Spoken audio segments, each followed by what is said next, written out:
changer. There's no better way to wake up. Try McDonald's hearty steak, egg, and cheese bagel with a juicy steak patty and grilled onions, fluffy eggs, and melty cheese. Or try one with smoky bacon or savory sausage at participating McDonald's. Ba-da-ba-ba-ba. It's been so long. How have you been? Hello, I'm doing well. Dave, why are you talking that way? Please say 1 for a compliment or 2 for a question. Yeah, this is weird. I think I'm gonna go. Talking with an automated phone tree can feel pretty ridiculous. That's why when you call Pacific Source Health Plans, you'll get a real person to answer all your important questions. Pacific Source Health Plans? This is a real person. How can I help you? Human service, not automated phone trees. Find a plan at PacificSourceMembersFirst.com. It feels big. Sidesteps 1, 5, touchdown, Ducks! This is Oregon football from Learfield. This message is for Shauna, my mom who just finished her high school diploma. I wanted to say I'm so proud of you for finishing school. You told me it's never too late to achieve your dreams. I hope to make you as proud as you have made me. When you graduate, they graduate. Finish your high school diploma for you and for them. Visit finishyourdiploma.org to find free and supportive adult education centers near you. Brought to you by the Dollar General Literacy Foundation and the Ad Council. You said you'd never buy your kid candy from the checkout aisle. Or forget extra diapers. You'd never lick your thumb to clean their face. Never, ever become a minivan mom. So when you say you'd never leave your child in a hot car, no, it can happen. Cars get hot fast, and kids can be at risk in temperatures as low as 60 degrees Fahrenheit. Never happens. Before you leave the car, always stop, look, lock. Brought to you by NHTSA and the Ad Council.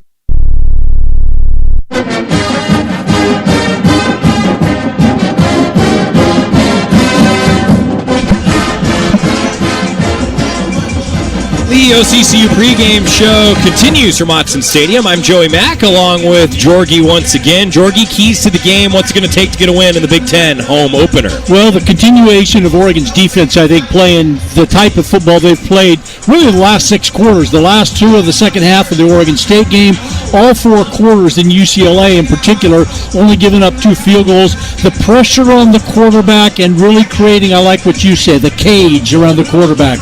Not allowing a guy like Aiden Childs to be able to get out on the perimeter is really going to be a key here tonight, because if you're able to keep him in the pocket and squeeze it like you did against UCLA last week, he's going to turn the ball over. He has turned the ball over. He's thrown a lot more interception, frankly, than I expected Aiden Childs to through the amount of games that they've played so far. So defensively, the pocket around him and stop the run, which a lot of teams have done to Michigan State, and then run the ball.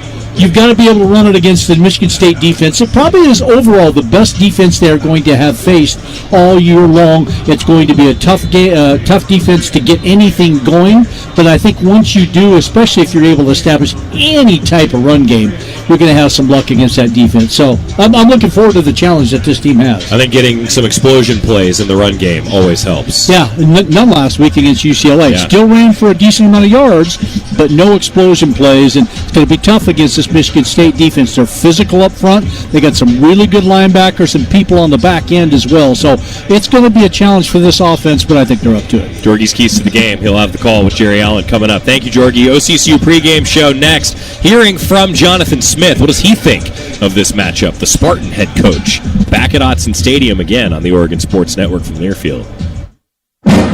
Wherever you are in life, once a duck, always a duck. That's OCCU.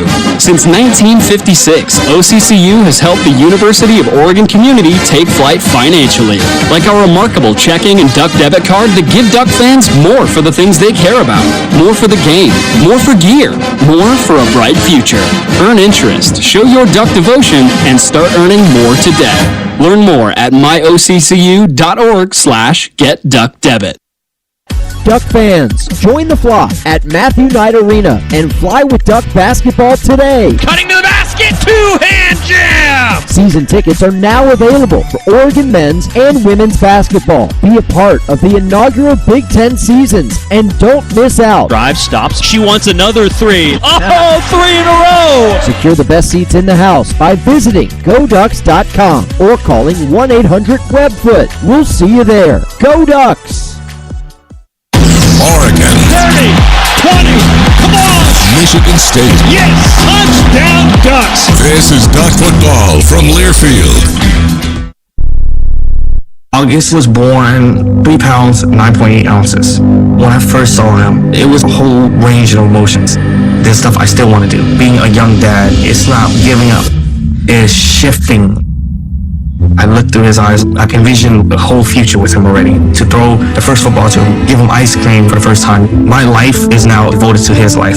Through all of fatherhood's firsts, never stop being a dad. Visit fatherhood.gov to hear more. Brought to you by the U.S. Department of Health and Human Services and the Ad Council. You took the first step and quit smoking, but even former smokers may still be at risk for lung cancer. That's why SaveByTheScan.org wants you to know about a new low-dose CT scan that can detect lung cancer early. It takes only 60 seconds and could save your life. You took the first step, now take the next. Visit SaveByTheScan.org for a simple quiz to see if you're eligible and talk to your doctor about screening. SaveByTheScan.org is brought to you by the American Lung Association's Lung Force Initiative and the Ad Council. I'm coming home to the place that I remember. Back to the land of my first love.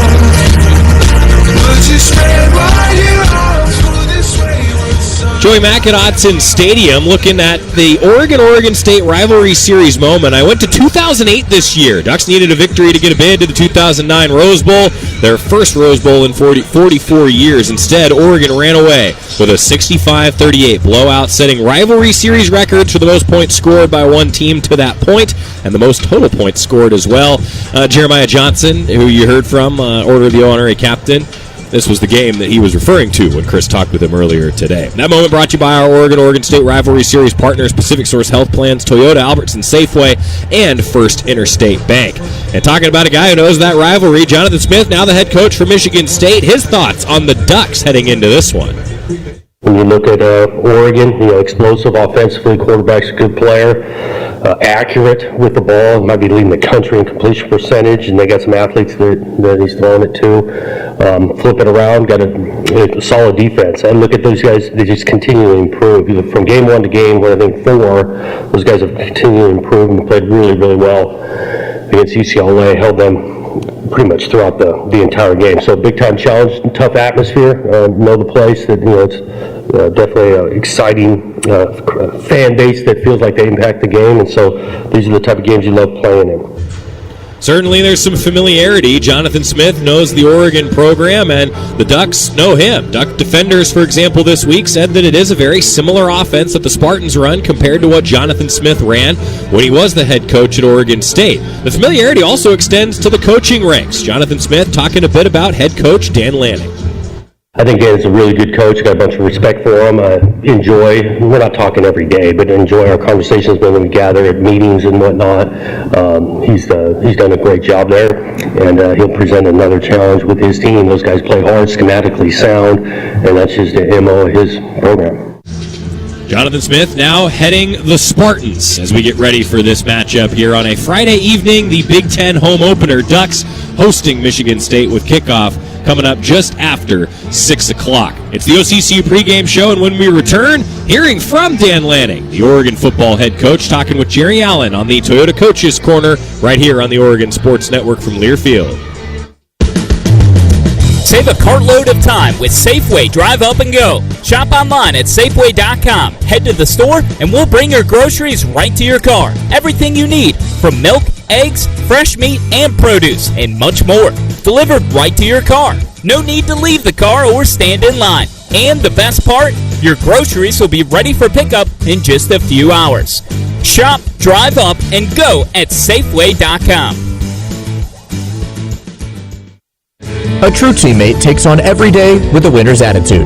gets up when they fall down, and leaves it all on the field. There's a group of teammates who do all these things every single day. But they're more than your typical athlete. They're kids dealing with unthinkable medical circumstances. Team Impact matches children facing serious illness or disability with college sports teams, creating a long-term, life-changing experience for everyone involved. Help us get all kids in the game. Visit teamimpact.org. Team Impact. All in, all together. Duck football continues from the Country Financial Broadcast booth after this. My house! I'm taking it there! On the Oregon Sports Network from Learfield. Uh-oh, Brad's buzzed. Oh, yeah? Yeah, he's starting with the woots. And now a speech. I just want to say that friendship is about heart and brain. Who's with me? Good thing is, he knows when he's buzzed. And my brain is saying, when it's time to go home, somebody call me a ride. Love that guy. Me too. Know your buzzed warning signs? Call for a ride when it's time to go home. Buzz driving is drunk driving. A message from NHTSA and the Ad Council.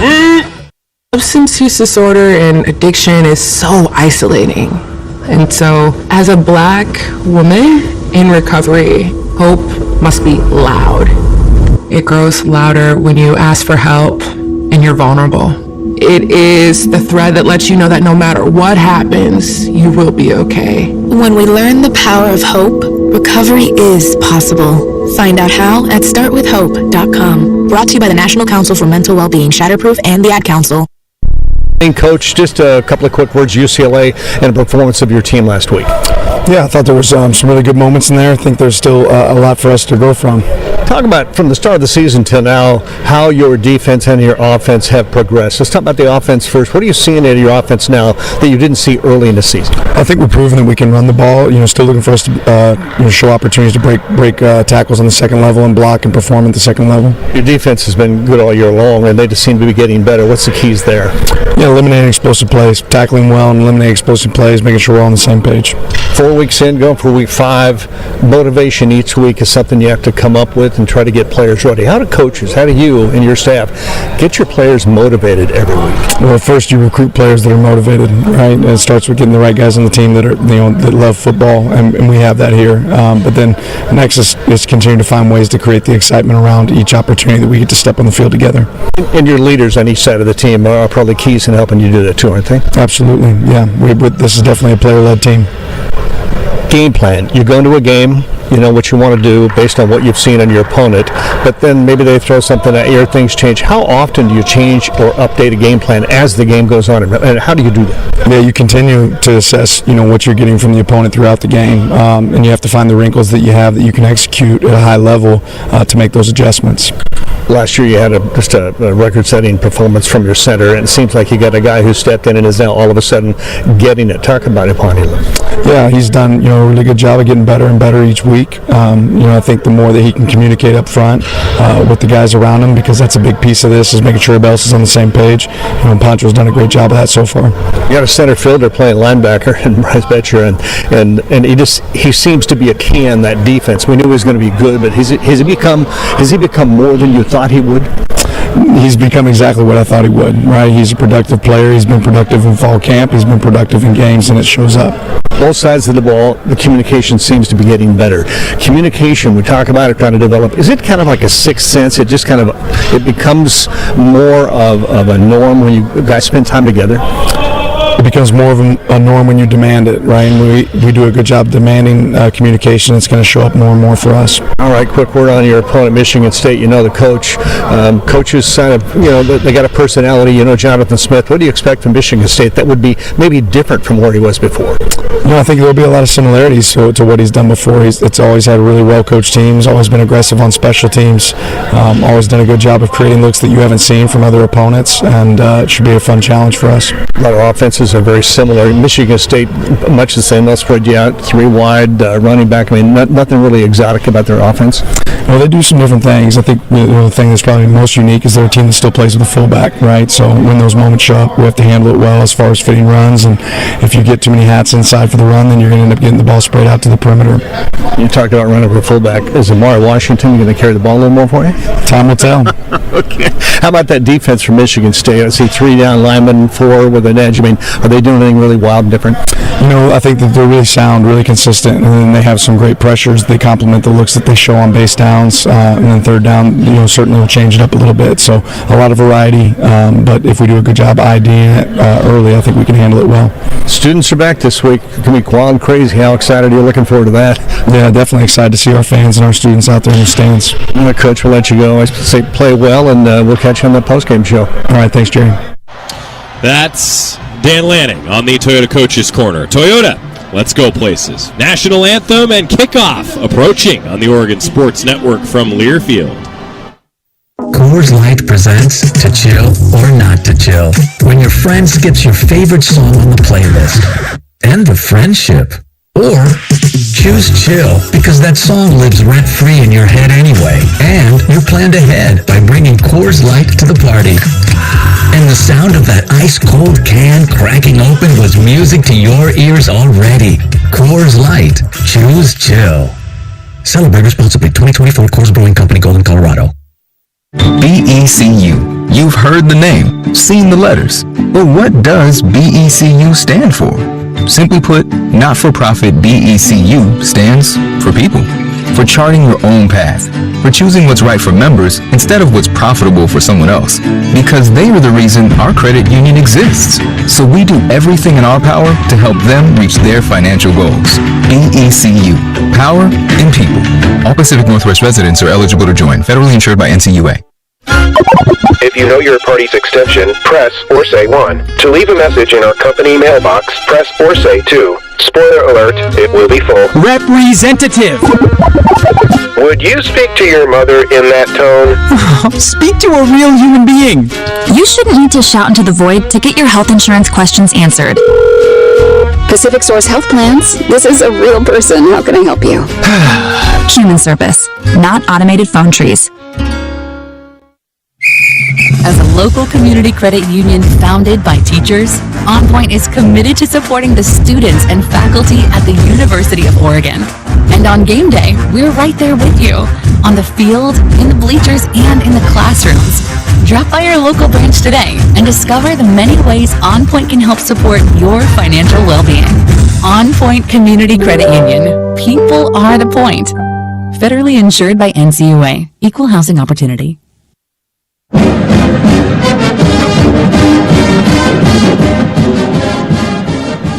From Kim Whittington way down to her left at the goal line. And Jane Lamar up at about the 5. Approach to the ball, kind of a punch kick. Not going to go very deep. Whittington will have a chance and lets it go behind him. Interesting. I thought he was going to get that right at the goal line and take off. He, at the last moment, ducked his head. Kim hung it high. And the thing about that, it's amazing that Jonathan Kim, it was like a 3-step or first-step approach, and he was able to boot that thing into the end zone. So Oregon 1st and 10 at their own 25. So here's great news. I don't know if we talked about it much in the pregame show, but Terrence Ferguson, who got dinged in the UCLA game, is here and starting. He's fine. He's here tonight. Way out to the right will go Trayshawn Holden, Stewart, and inside of him, Tez Johnson. Ferguson tied in to the right.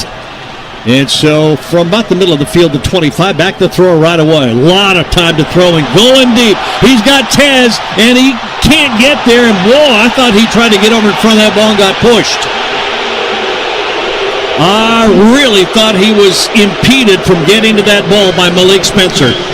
Boy, it looked like Dylan Gabriel had him open, but threw it back to the middle of the field, which brought Tez Johnson back to the defender, and it falls incomplete. There was contact, no doubt about it. So to go for the home run ball on first down, it was there to be made. 2 out to the right, hand the ball off to James out of the backfield. He'll go off the right side and get wrapped up for a very short gain. It is Nikai Martinez. Safety comes up and makes the stop. Cal Holliday, number 27, the linebacker, came over and helped out with it too. But Oregon went for broke on first play, so it makes it tough when you're playing from behind the chains on second down, and now third down behind the chains. Third down and 8 from the 27-yard line. Trips close to the formation to the left, one out to the right, and the snap back to throw. Pretty good time again. Pressure comes, throws incomplete.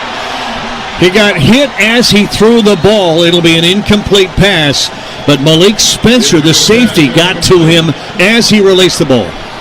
Yeah, Spencer comes in with 22 tackles and 5 tackles for loss.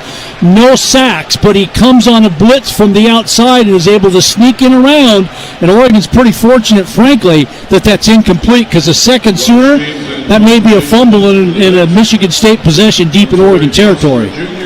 Back to receive the punt is Montori Foster Jr. And on fourth down and long, James going to try to flip the field. Very low, wobbly punt, and fair catch called for, taken at the 34-yard line. So, pretty good field position for Michigan. Oregon goes for it on first down and goes deep, and they had it, Jorgie. They had it, yeah. Dylan Gabriel, again, maybe just waited a little bit too long to throw that ball, and Tez Johnson was running right down that right hash mark. Dylan threw it back towards the middle of the field, which is where the safety was, and that allowed the safety to make a play. Frankly, pass interference, but it was a big play ready to happen on the first play. In the backfield, Nate Carter, the running back for Aiden Childs. He'll go under center. 2 wideouts to the right from his own 35. First down, and it's a handoff. Going tackle in the backfield. Betcher into the backfield to make the unassisted tackle on Nate Carter before he can even get it upfield. Now Michigan State starts with a negative play, playing behind the chains, and Aiden Childs has been a quarterback that can run around out there, but he's also thrown the ball really effectively down the field vertically versus little dump passes. Let's see if they try to go deep here to get a first down. 2 receivers each way for Childs from the shotgun now. On 2nd and 12, empty backfield. Backfield cleared. Here's a kick throw over the middle, incomplete. Led him too far. He tried to get Montori Foster Jr., and he just led him too fast. Had him. He had him, and he just put it too far out in front of him where Montori Foster couldn't make the catch. So third down and 12 at the 33 of Michigan State. The Spartans right in the center between the two hashes. Aiden Childs, 6'3", 217-pound sophomore, 56% efficiently throwing the ball. He has thrown some up for grabs. A running back beside him, 2 receivers out to the right now, 3, and 1 close to the left. Childs waits for the snap, got it, straight drop to throw. Swings it downfield, he's got him, and that's a catch, and that's going to be a first down to Jaron Glover. Glover gets just a yard beyond the downs markers, and that's first down Michigan State. At Nico Reed, and we saw that last week, UCLA, if they were throwing the ball at all, it was away from Muhammad and over towards Nico Reed, and that's where Michigan State converts a 3rd and 12 for a first down. 45% efficient this year on third downs is Michigan State. That's a 13-yard pass and catch to the 46. First down. Childs from the shotgun. Fairly tight formation. 2 receivers out to the left. Back to throw again. Looks left. A lot of time. Swings out of the backfield, and that'll be Carter who makes a grab for about 6-7 yards. And a lot of time for Aiden Childs. Yeah, he was able to sit back there, no pressure whatsoever, and no penetration. I mean, it's almost like Oregon's defensive line were just playing for the run, thinking he might take off versus really coming after him. So Michigan State, good first down yardage there for their offense. Tatum Tuioti on the stop. Pickup of 6, second down and 4 at the Duck 47-yard line, left hash. Michigan State going from our right to our left. Under center, Childs. Turn back and hand it off. Going left, caught almost immediately. Carter and Jamari Caldwell, the first Duck there, will get the tackle.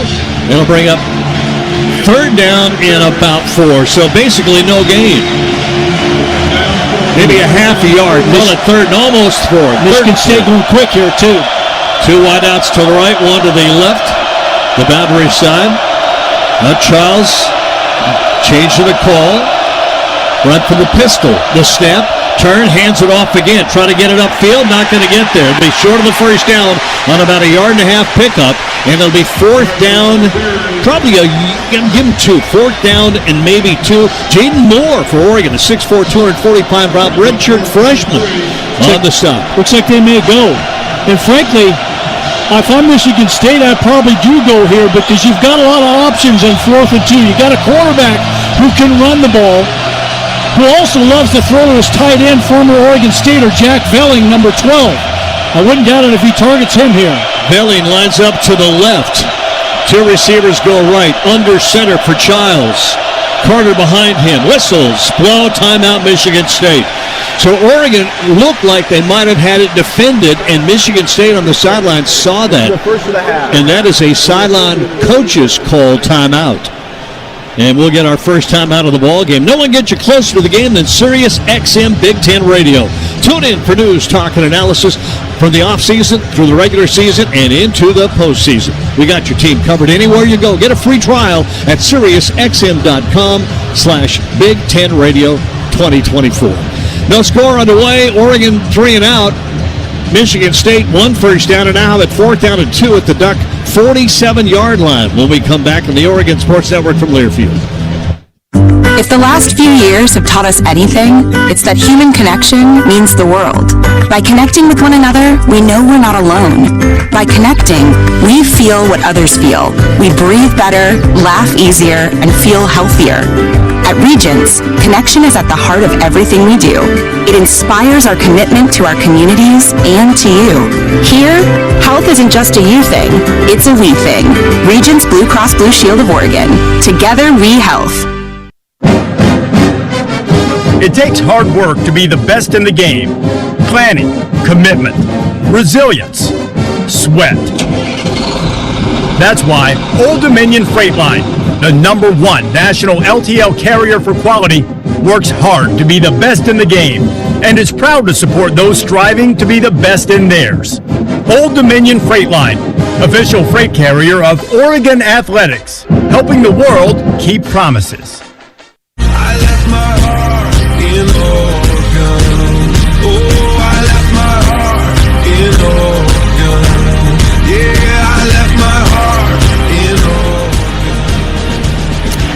Welcome back to Odson. 11:07 left first quarter, no score. 4th and 2, almost 2.5, and Michigan State was going to go for it. Do they continue that? Let's go downstairs very quickly. Dusty Harris, our Toyota sideline Mike. Defensive struggle, I thought it was going to be that way. Oregon gave up a big 3rd down. Yeah, a big 3rd down play and out route, 10-yard, 11-yard out, just to the outside. Get to the sticks and get that first down. This feels like a Big Ten football game. You know, we got rain, it feels like fall, and now you have defenses bowing their backs, and right now a 4th down and 2, a big one for the Ducks. Aiden Childs will bring the offense back out. Nick Marsh, one of the wide receivers. Looks like he'll go out to the right. See where Velling lines up on 4th and 2. They'll probably come quick out of the huddle. And Velling will line up to the left again. Under center. Carter the lone back. Kind of a tight formation. 3 receivers close to the right on 4th down and 2. Motion man. Snap. Turn. Back to throw. Looking down the middle. Going deep. Got him down there. And it is caught. And it will be inside the 5-yard line.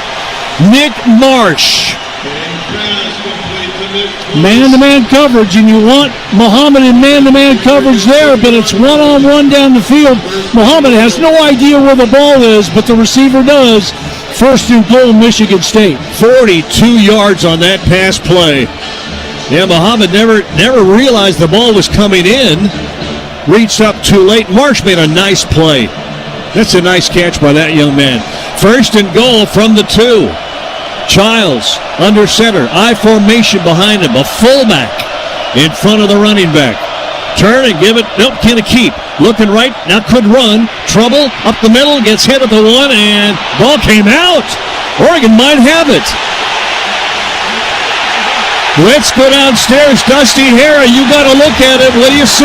You called it, Jerry. Aiden Childs dropped back to pass. He didn't see anything open. Great coverage. And then the ball got knocked free, and Jordan Birch falls on the ball. And this is going to be the interesting one. Do they say he got the ball at the 1 and rolled into the end zone, or is it going to be a touchback? But great defensive awareness. Ball was down, and you punched it out. Jamari Caldwell. Yeah, Jamari Caldwell did a great job of knocking that ball out. The ball bounces around, and I don't know when it was recovered. It looks like Birch is in the end zone. Well, he grabs the ball and falls backwards into the end zone when he's able to get it. Now, is his knee down? Is that the runner's knee was down prior to the ball coming out? No, it was not. The Childs? Yeah, Childs wasn't down. No, he was not down. They'll review this. The rule on the field of a fumble is on the court review. Yeah, the ruling of the fumble by Childs, the Michigan State quarterback, is under review. The first time I looked at it, he was still way upright, and it looked like the ball got disappointed. Here's a good look at it here. That's where the ball gets knocked out. Oh, not even close. And I don't think he ever got it back, obviously. That ball got batted around and dinged around in there. It was like a pinball machine the way that ball bounced around in such a small area. I'll be surprised if this takes more than like 15 seconds to review. This is not even close. The question is, where will Oregon get the ball? Will it be at the 1 or will it be in the end zone and come out to the 20? Now the fans, we have what, probably 56,000 referees in the stands here tonight. They're not in stripes, but they'll let you think they are. But I understand why they're booing and wonder why this was even questioned. It's one thing about instant replay that has changed the game of football. The rhythm has been taken away.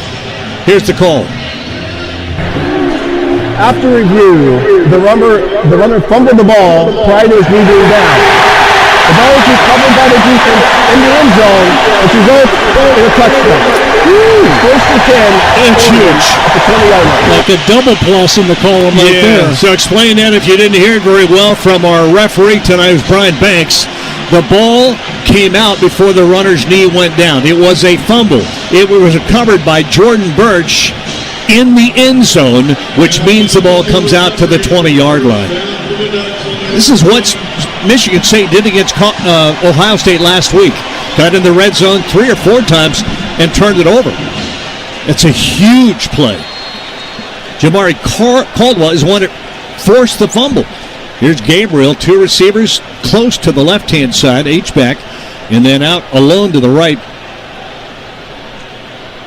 Stewart handed off, James going left. Got room, gets through, 30, foot race, 45, 50, from behind, taken down to the Michigan State 40-yard line. Jordan James, he ran through a couple of tackles. Michigan State really didn't have a clean look at him to be able to get him down, but they had a shot about 5, 6, 7 yards down the field. He ran right through that tackle and on down the Oregon sideline in the Michigan State territory. 41 yards on the run by Jordan James to the 39-yard line, left hash. 2 receivers each way. And now Ferguson in motion left, going left to throw. Pressure for one man, going to throw it out of bounds. Dylan Gabriel was being pressured by a linebacker, actually a defensive end, a Russian, Chris Bogle, who's got pretty good speed. I think Gabriel realized I got no chance. Yeah, 3 sacks this season so far. Michigan State's defense is going to be a bear for this Oregon offense to go against tonight. 39-yard line, 2nd down and 10. Tez and Johnson to the left, now back to the right to make it 3 receivers. Going to throw again out to Tez. The bubble screen, got to beat, man. I kind of beat one man. He'll lose a yard. It'll be 3rd down and 9. Very fast Michigan State defense. Physical, but very quick. Yeah, Ed Woods, very disciplined defense is what you're going to find with this Michigan State Spartan defense. Is they don't make a lot of mistakes. They play really good along the line of scrimmage. Their linebackers are outstanding, and they don't get fooled very often. 2 receivers each way for Gabriel on 3rd down and 11. Jumps. This may be a free play. Don't see a flag yet. Here's the throw. Catch may be very near 1st down. And there is a flag, I believe, at the 41-yard line. on the near side in front of the Michigan State bench. Well, I'll tell you, I think it's going to be a first down anyway. Offside. Defense, number 11. That penalty is declined. The result of a play is a first down. It was a first down. Yeah, so you think about it in a situation like that, it's like, well, why don't you throw it to the end zone and try to get a touchdown? Well, you were 3rd and 10, 3rd and 11. Why not take the 10 or 11, make the first down, and keep the drive That was alive? Evan Stewart, by the way, who made the grab at the 29-yard line, first down. Left hash, 3 receivers out to the right. Now Tez in motion to the left, and the snap, and to throw again. Looking down the middle, now left side, throw it too high. Tried to get it, I believe, to Tez, and he was covered out there. Pretty well covered. He wanted to come back to the right side, it looked like, to Terrence Ferguson and maybe Trayshawn Holden, I think that was, over to the right side. Had to come all the way back to the left to Tez, and probably a good idea that he threw that high and incomplete. Second down and 10, Michigan State 29, no score, 8:43 left, first quarter. Left hash, again, 2 receivers to the right, 1 alone left. Pistol look, James right behind. Now Tez in motion to the left. Here's the snap. Hand to James going right. Got a crease. Got room. Inside the 20 to the 15. Still on his feet to the 11-yard line. Wow. That's some power running by Jordan James. 18 yards on the carry. And kicked himself out of the shoestring tackle. Something that didn't happen the first couple of games. That happened right there. Injured defensive player. And an injury timeout for Michigan State. And by the way, Justin Denson, the player who's banged up, he's the one that got run over by Jordan James. Toyota sideline Mike downstairs, Dusty Harrell. Explosive runs, and Jorgie, you said it, those ankle pick tackles that have plagued Oregon from those explosive runs. We have 2 strong, tough runs by Jordan James, and he's running right through those, and that's not just by luck. That is balance drills throughout the week, something that you work on over the course of several weeks, and we saw early in the season it plagued this running back core. Well, tonight, Jordan James seems to be running right through them. And just punishing people at the end of that run.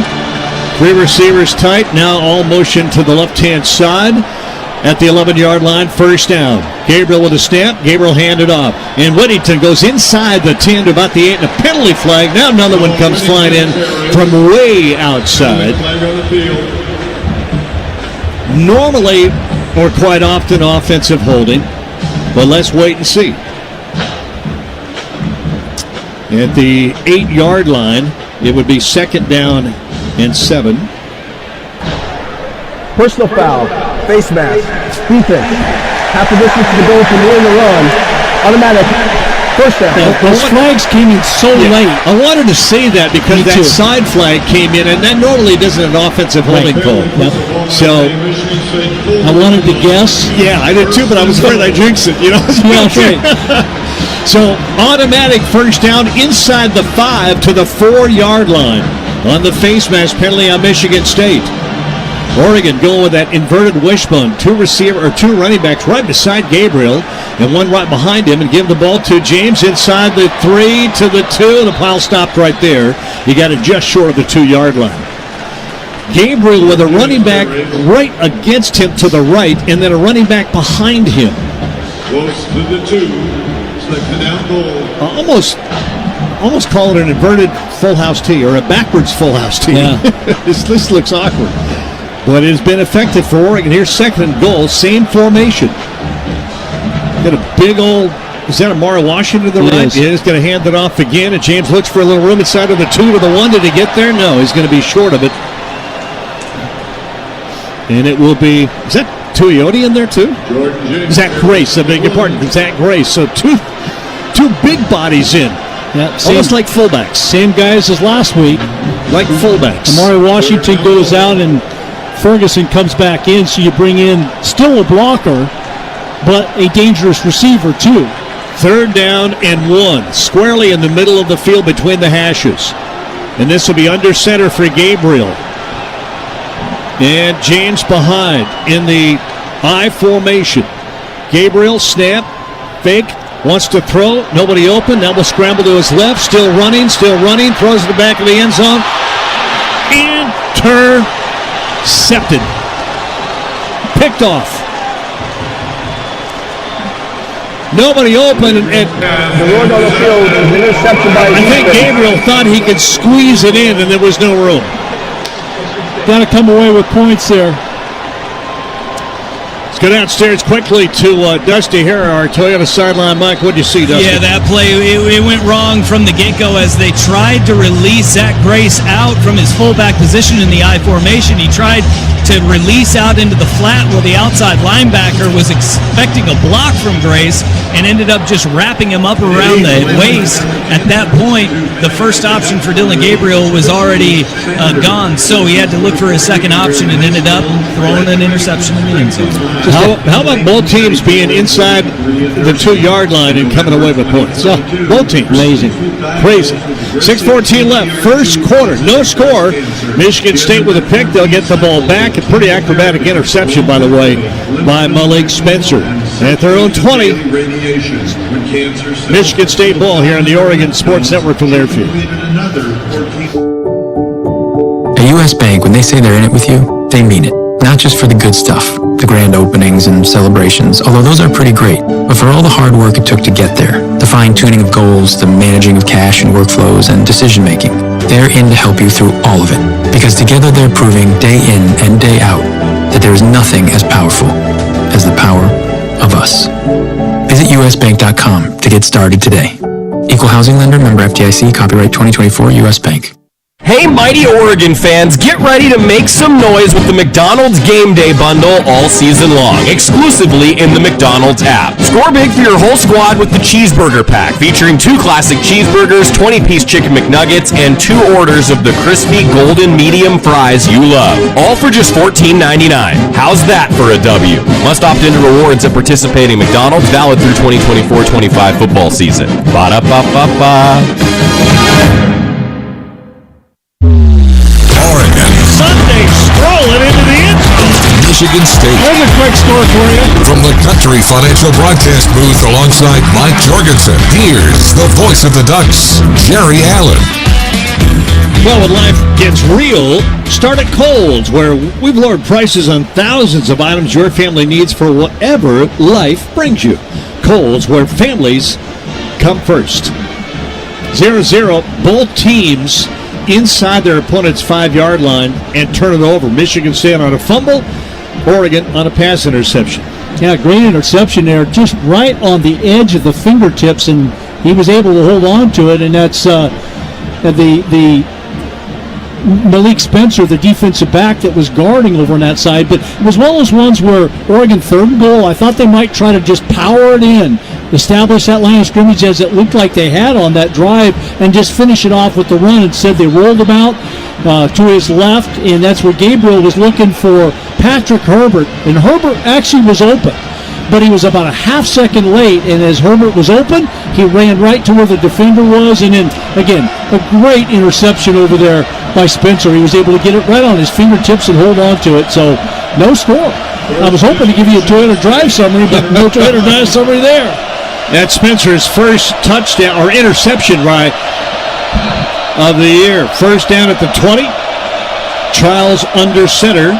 K'Ron Lynch-Adams, the tailback. He'll not get the handoff. A little play action. Pressure comes. Sack! Whoa! All the way back inside the 10-yard line. And I'll tell you what. How in the world did Derek Harmon get back there so quick? Disciplined. He had the outside contained right there. A former Spartan himself right there makes the sack. But he had the outside contained, and contained is what he did. And then the athleticism got him to Giles. -11 on that sack for Harmon. 3rd sack of the year. Second down and 21 from the shotgun. Giles, snap, handed off up the middle. Be a couple, 3, maybe 4 hard yards, but that's all. And it'll be 3rd down and long. So the Duck defense bowing their back. And 3rd and long, this is where you got to get your team off the field. Yep. I mean, with a punter like Michigan State has, sometimes they're probably going, well, it doesn't matter where we punt it from. We're going to flip the field on you anyway. But Maybe not. You make the play here, you're going to get some good field position. Childs, 5 touchdowns, but 8 interceptions. He'll go from the shotgun on 3rd and 16 from his own 14-yard line. Waits for, has the snap, back to throw. Not much pressure this time. Now it comes in and run away from it to his left. Still looking. Now we'll run it out of bounds at the 20-yard line. Winston was coming and chasing him, but he doesn't have the speed that Aiden Childs has. Had the angle. That was the key there. Aiden Childs just could not find anybody downfield open, and Oregon continued to pursue him to the sideline, had the angle to be able to make the play and the stop. Brings up 4th and 10. So Tez Johnson will go back to about his own 30-yard line. And here is Ryan Eckley. Averages 49 yards, 61 yard his longest. Line of scrimmage just short of the 20. He'll punt it away from about the 8 or 9 yard line when he gets his foot into it. And the Ducks show pressure. Going to get there. Very high spiral going to the sideline. And Tez will make the grab at the 25. Going hard to his left. Gets outside and will not get outside enough as he'll go to the 25-yard line. Return to the left. That ball was punted to the extreme opposite sideline. Beautiful punt. And trapped him right on the sideline. No chance for the big return. We'll take the timeout. 3:52 left first quarter. Oregon will get the ball again. Their third opportunity with the ball after a 55-yard punt. It'll be first down Oregon at their own 25-yard line when we come back from the break. Duck football tonight. Brought to you by our 2024 charter partners. How about Bi-Mart, Carl's Jr., Country Financial, Bigfoot Beverages, McDonald's, OCCU, and Toyota. Their dedication and substantial investment have been crucial in helping advance Oregon athletics to this new chapter in the Big Ten. 0-0 score, Ducks ball, and we come back to Hudson on the Oregon Sports Network from Learfield. Put your phone on D&D, that means that do not disturb when you're driving. And when you're going from point A to B, I need you to stay safe, please, so always sing with me. So put your phone on D&D, that means that do not disturb when you're driving. And when you're going from point A to B, I need you to stay safe, please, so always remember this beat. Don't drive distracted. A message brought to you by the National Highway Traffic Safety Administration, Project Yellow Light, and the Ad Council. Babes, what are you doing? What? I'm just mowing the lawn. No, it's blazing hot and dry out here. Don't you remember? Smokey Bear says. Avoid using power equipment when it's windy or dry. Where'd you learn this? Oh, it's on SmokeyBear.com with many other wildfire prevention tips. Right. Thanks, Honey Bear. Because remember, only you can prevent wildfires. Brought to you by the USDA Forest Service, your state forester, and the Ad Council.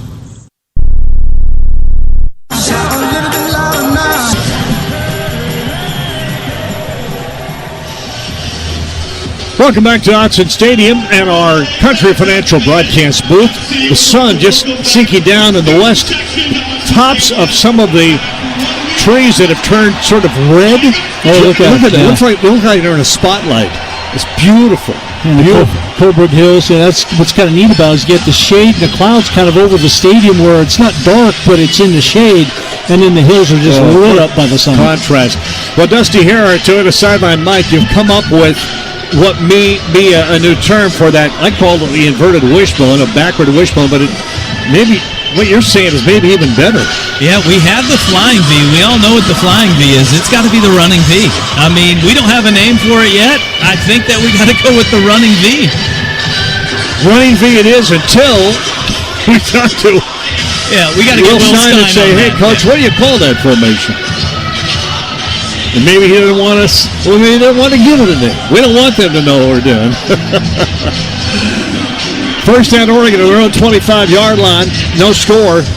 This has been I want to say a defensive battle, but so far both teams have been able to move the ball in at least one drive, all the way inside the 5-yard line. Yeah, and our defenses have made huge plays to save them. So from that pistol look, James behind Gabriel from his own 25. Two receivers out to the left.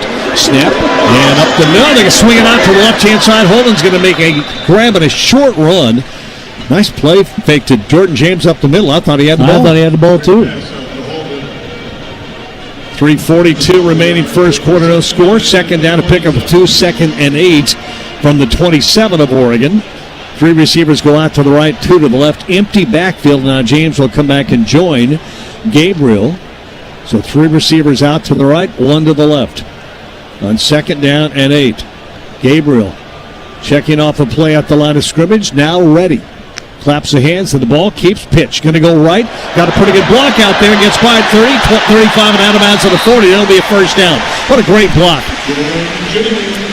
Jordan James, was it Justice Lowe who gave him that block out there? Yeah, Herbert and Lowe were both out there, but 13 yards on the play, and it was Herbert who got the block that sprung him. James showing some really explosive speed tonight. First down to the 40-yard line.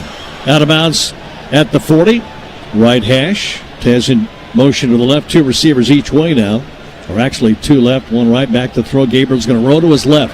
The pressure stops, steps up. Now we'll throw it downfield. All alone. Oh my gosh. Catch made. First down at the 23. Holden fell down.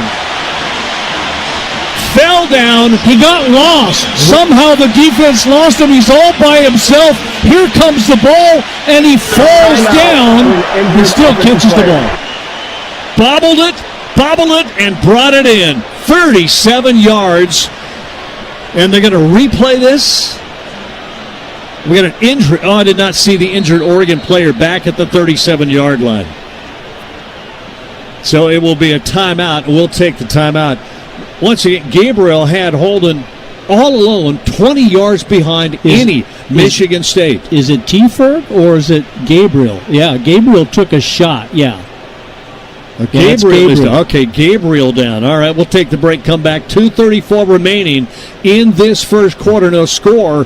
We'll come back and find out what's going on. Oregon's ball, first down inside of the 25 of Michigan State on the Oregon Sports Network from Learfield.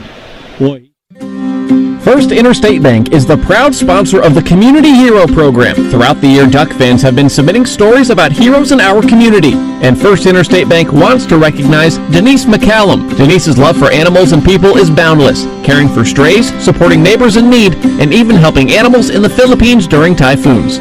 Despite battling cancer, she remains selfless, driven by faith, and always ready to lend a hand. On behalf of First Interstate Bank, thank you, Denise McCallum. Dear autumn leaves, you won't be covering roads alone this season. Take on fall in the powerful Toyota Tundra or tackle trails in a Tacoma. Head to Toyota.com for more info. Toyota, let's go places. Before getting together with friends during pregame turned into an epic tailgate party, someone had to bring the 6-pack of Kona Big Wave. Kona Big Wave, bring the aloha. Copyright 2023 Kona Brewing Co., St. Louis, Missouri. Enjoy responsibly.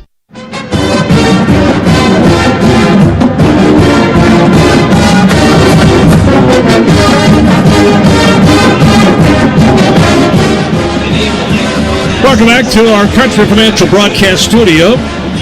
Duck Football brought to you by Pacific Source. With health plans for individual, families, employers, and Medicare eligibles, Pacific Source does what's right, not just what's required. Well, Gabriel's up and okay. That's important. Looks like he might have gotten the wind knocked out of him or just kind of stung a little bit. It was a hard hit, but a fair hit. They're not reviewing it at all. And the Ducks will have the ball after that pass play to the 23-yard line. Yeah, when he was scrambling out to the left and had stopped and was able to kind of step up, it allowed the defenders to begin to close on him really quickly. And it did borderline late hit, but frankly, the helmet wasn't near. There was no targeting or anything else. Nope. It was just, frankly, a hard hit to the right side of his chest and the right side of his body that probably knocked the wind out of him, I think, like we talked about during the timeout. So Dante Moore comes in probably for a play. We'll think it'll be much beyond that because it looks like Dylan Gabriel wants to get back in there pretty quickly. Yeah, he didn't even go to the medical tent. He's just ready up and wants to get back in. Now, Dante Moore can run the ball. He can pass the ball. He can do a lot of things. He will go from in front of Jordan James in that pistol look. 2 receivers close to that. Might be Whittington in the backfield behind. I would think Michigan State will play the run here. Here's first down. Snap. Hand it off, going right. Whittington got a little room, jumps over a tackle and goes inside of the 16. He jumped over Ncaaf Martinez, just hurdled him. And then in midair, he gets hit and does another flip. Hurdle, then flip, and never touched the ground during any of that time. A almost 7-yard pickup to the 16. And Gabriel is back at quarterback. And so Michigan State will exchange a couple of defensive linemen, bring in Alex Van Sumeren, he's 6'3", 300-pound sophomore, on 2nd down and 3. Gabriel receivers, 3 of them to the right, 1 of them tight end, 1 receiver all alone out to the left. And here's a handoff, and James goes up the middle. Powers close to a first down. They're marking it at the 13. That would be a first down. Little extracurricular pushing and shoving and hitting. A minute 29 left here in the first quarter. No score. Are they marking it first down? No, it's short. They're going to be 3rd down about a half yard.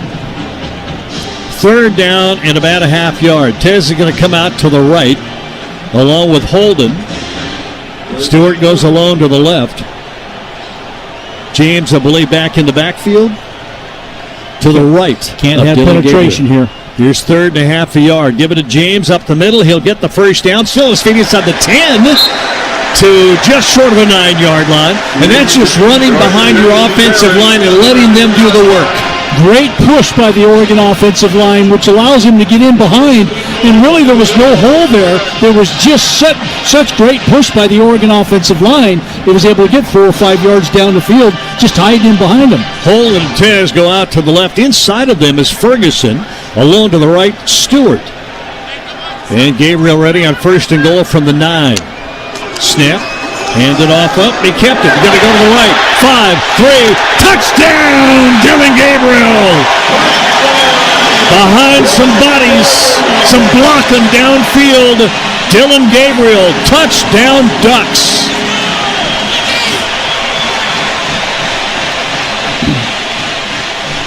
Yeah, we're going to get a flag, a dead ball foul, and I believe it's going to go against Michigan State. But we'll wait and see. This will be a touchdown. That will stand. And I'll tell you what, Ferguson with a tremendous downfield block. He just led Gabriel in. Led Gabriel in and got a little extracurricular when he got up off the ground. I have a funny feeling there was a little bit of... After the play, unsportsmanlike conduct foul. Defense, number 4. The 15-yard penalty reinforcing the succeeding kickoff. We are now on the try to point. I think there was a little bit of a response for what you did, and the second guy always gets caught. Oregon will kick for the extra point. They spread everybody out but bring everybody in. And by the way, that's another $1,000 from on-point touchdowns for teachers to the Union Education Foundation. Like that money coming in for the touchdown. First lead of the ball game goes to Oregon. Extra point try out of the hold of Luke Dunn. Attica Sappington, right-footed kicker. Step, kick, up, and good.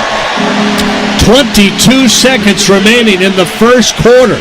Oregon has shown the ability to move the ball against Michigan State. Michigan State's had one drive, but that's it. Spartans will get the ball back after the kickoff, but Oregon leads it 7-0.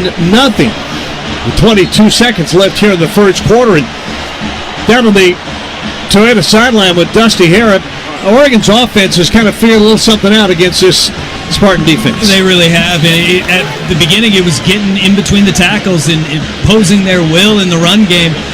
This drive, it was getting to the outside. We saw Noah Whittington try to hit that edge and that C gap between the guard or the tackle and the tight end. And on that one, Dylan Gabriel getting to the edge on the pull on the read and ends up scampering in for a touchdown. And I think that just kind of shows the toughness of Dylan Gabriel, too. He takes a shot on that drive. He has to sit out a play, and nobody was thinking he was going to run the ball, but he called his own number. He did. Jorgie? Yeah, the Toyota drive summary. Ducks go 7 plays, 75 yards, and 330. Gabriel, 9-yard touchdown run, and Sappington's extra point holding the 37-yard reception, but that really was the only passing yards on that drive. So Oregon, anyhow, in the end zone for a touchdown. 22 seconds left here in the first. Oregon 7, Michigan State nothing. Here's the approach to the ball from the 50-yard line, where the Ducks may try an onside. Michigan State ready for it. Maybe it's a pooch kick. Everybody up close. This will be interesting.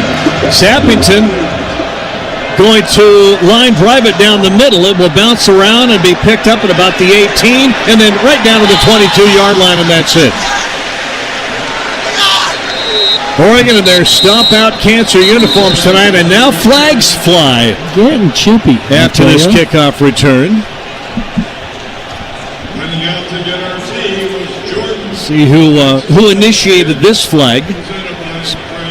20 seconds left here in the first quarter. Don't want to get a personal foul and give back that 15 yards that you were able to get from Michigan State, because after the play, unsportsmanlike conduct foul, kicking team, number 0. 15-yard penalty will be added to the end of the run. It's first down, Michigan State. That's exactly what you did. Zero's first unsportsmanlike conduct foul of the game. You gave it right back and then some, frankly. As Michigan State starts 1st and 10 at their own 36 instead of at their 21 or 25 if you just kick it out of the end zone. There's no penalty there, so boy, can't make mistakes like that. At the 36-yard line, first down for Aiden Childs. Transfer from Oregon State last year. Didn't play last year, but he's under center. Going to turn back and hand it off. Running right and tripped up just across the line of scrimmage for a 2-yard pickup is Nate Carter. It'll be second down and about 8. Caldwell will have to go out. Helmet came off, so they'll get somebody in for him. They're going to go in a hurry. Little tempo offense for Michigan State. Childs from the shotgun. Wait for the snap. Now going to change the call. 22 seconds on the play clock. So, yep, that's the end of the quarter. They rolled the clock, and that is the end of the quarter, so they weren't going to run anything anyway. Well, what a first quarter. Wow, a lot of action in that first. We got a ball game. 7-0 Oregon with a lead. Michigan State with great field position will have it second down and 8 at their own 38-yard line when we come back for quarter number 2. From our Country Financial broadcast booth, Jerry Allen along with Dusty Hare down on the sideline, Jorgie up here, John Lundquist in between us, cast of thousands, almost 60,000 of you here at Autzen. We're back on the Oregon Sports Network from Deerfield. Ma, is this how you feed a hamster? I think so. Is my homework right? I think so. Is, this milk still good? I think so.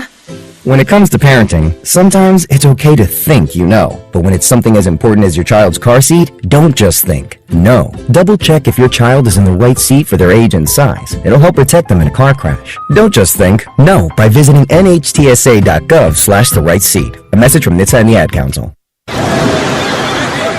Hear that? That's the sound of your life. Perfectly imperfect. Beating in rhythm to the world you've created. But every time you drive after drinking, the music gets drowned out. Your life sounds pretty great. Don't let a buzz ruin it. Buzz driving is drunk driving. Don't drive buzzed. A message from NHTSA and the Ad Council. In Oregon, Spartans with the ball back. How about these first quarter stats, Jorgie? First downs, Oregon 7, Michigan State 3. Rushing yards in the first quarter. Run the ball! 103 yards for Oregon, 3 yards rushing for Michigan State. Passing yards, 49 for Oregon, 64 for the Spartans. Total 152 to 67. Jordan James, 8 carries, 83 yards. He looks like a different runner tonight. And Oregon's offensive line against what I think is a pretty good Michigan State defensive line has really kind of had their way. Yes. Short yardage, opening up holes, pushing forward, and now beginning to protect Dylan Gabriel a bit better. There's been some pressure on him here and there, but Oregon just looked like in that first quarter they had things figured out, if not for obviously the interception in the end zone. But you can look at it the other way and say Michigan State fumbled on Oregon's 1 going into score, so tit for the tat there. But stats-wise, you look at it, Oregon owned that first quarter. Dusty Herrera, Toyota sideline. Mike Dusty, Michigan State in a position on the field right now where they can open the playbook up. When they were deep in their own territory, when Oregon pinned them down there, that changes what you do with your offense, doesn't it? Absolutely, and now that penalty looms that much larger for Oregon, and you starting your drive on the minus 38-yard line, and you got a second down and 8 here. I mean, you can have the full gauntlet of plays, but Oregon's run defense, this isn't just today that we've seen this. We saw this last week against UCLA. We saw it against Oregon State. You're going to have to win this game through the air if you're the Michigan State Spartans. Michigan State averages 132 yards on the ground per game. Early in the season against some softer opponents, they kind of ran that up. They passed for 237 again, so their game is through the air. Yet, Aiden Childs, only 56% passing and 5 touchdowns and 8 interceptions. So their offense really is vulnerable if you play sound defense. And not turn it over. And don't turn it over. Here's second down and 8. Michigan State at their own 38-yard line. Right hash under center for Childs. One running back behind him on second and 8. Changing the play at the line of scrimmage. Plenty of time. Lynch Adams, the tailback. Play action. No, gave it to him, and he's tackled. Got away from the tackle, but will get hit anyway and go down. Amari Washington had him wrapped up. Would have been for about a 2 or 3 yard loss, but he slowed him down. He tried to sling him. He got his hands around his waist and then tried to kind of sling him down instead of just dragging him down, but the pursuit there by Oregon got to him. Third down and 8, a 1 yard loss. Third and 8. Shotgun for Childs, snapping back to throw. Pressured throws incomplete, just as he's getting hit. Had to hurry that ball a little bit. Montori Foster Jr. was the intended receiver. I think it might have been Jordan Burks coming in off the edge. And that will force the fourth down.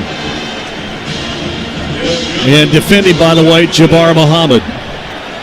Yeah, but Birch was closing in quickly. Yeah, he was. Had a lot to do with that ball being not very accurate to the outside. I'm not sure Childs could follow all the way through that ball. His arm kind of got chopped. Tez at his own 10-yard line. And Ryan Eckley capable of booting this and all the way to the end zone. Snap. A little bit of a rush. They don't get to him. It's off the side of his foot and will go inside the 20 and then out of bounds at the 16-yard line. Still very effective. Uncharacteristic kick by Eckley. He missed it, but still effective. I know, he's still got the bounce of the roll. Just underway, second quarter, 7-0 Oregon. On that punt, 46 yards. A miss-hit of 46 yards. This reminds me of... Sounds like one of my drives. I'm glad you said that, not one of us. Oh, my. Eckley reminds me of the punters we used to see at Utah all the time. Yeah. Wide out to the right, Stewart. Tez inside of him along with Holden, so 3 receivers to the right. And now empty backfield as James comes left. Snap in the empty backfield. Pump fake. Want to go up the screen pass to the right. Ferguson, first down 30. Ferguson a block inside at the 40. Still on his feet down the sideline at the 40. And down the 5, 30. And finally tackled inside the 20-yard line. I kept waiting for him to step out of bounds and he didn't do it. He tight-roped the sideline and made a terrific play out of a short screen pass. Did you see him slow down to set up his blocks and then re-accelerate? And obviously the strength of Terrence Ferguson breaks all of those tackles, and I thought that we're going to maybe have a chance to strip him from behind, but he held on to the ball. 62 yards on the catch and run on the screen. Here is Gabriel. James behind him. Tez motions to the right. Give it to James going left. Cuts it up inside. 15, 13, 12-yard line, maybe the 11. Boy, that screen pass was so well set up, too. Along with, obviously, that great run there by Jordan James and the push the offensive line's getting, but really well set up screen pass. Justin Denson had to make the tackle. If he doesn't, I'm not sure James doesn't get into the end zone. Inside the 15, they put it at the 13-yard line. I just kept waiting for Ferguson. I thought he was going to step or get bumped out of bounds. He got bumped, but he didn't get bumped very far. Here's Gabriel, handed off again. James up the left side, behind the tackle. Maybe a yard or two, give him 3 to the 10-yard line. But what he did such a great job of on that long pass play, Jerry, is he slowed up to allow guys to get out in front of him a little bit further to set up the block, and then re-accelerated and really used him well. And obviously the strength that he had to break those 2 tackles helps out too, but what a huge play that was. Now, get points here. First down and goal as the run got him all he needed inside the 10 at the 9-yard line. So first and goal from the 9. Snap, pitch it to Whittington going left. Cut it inside. I thought he might have had something outside, but he cut it back inside. It gets to the 7. Just short of the 6-yard line. Will be second down and goal from there. Yeah, I thought if he cuts it up first instead of going back outside, he had a chance. But really, Michigan State did a nice job of stringing that play out and cutting down all the cutback lanes that he had.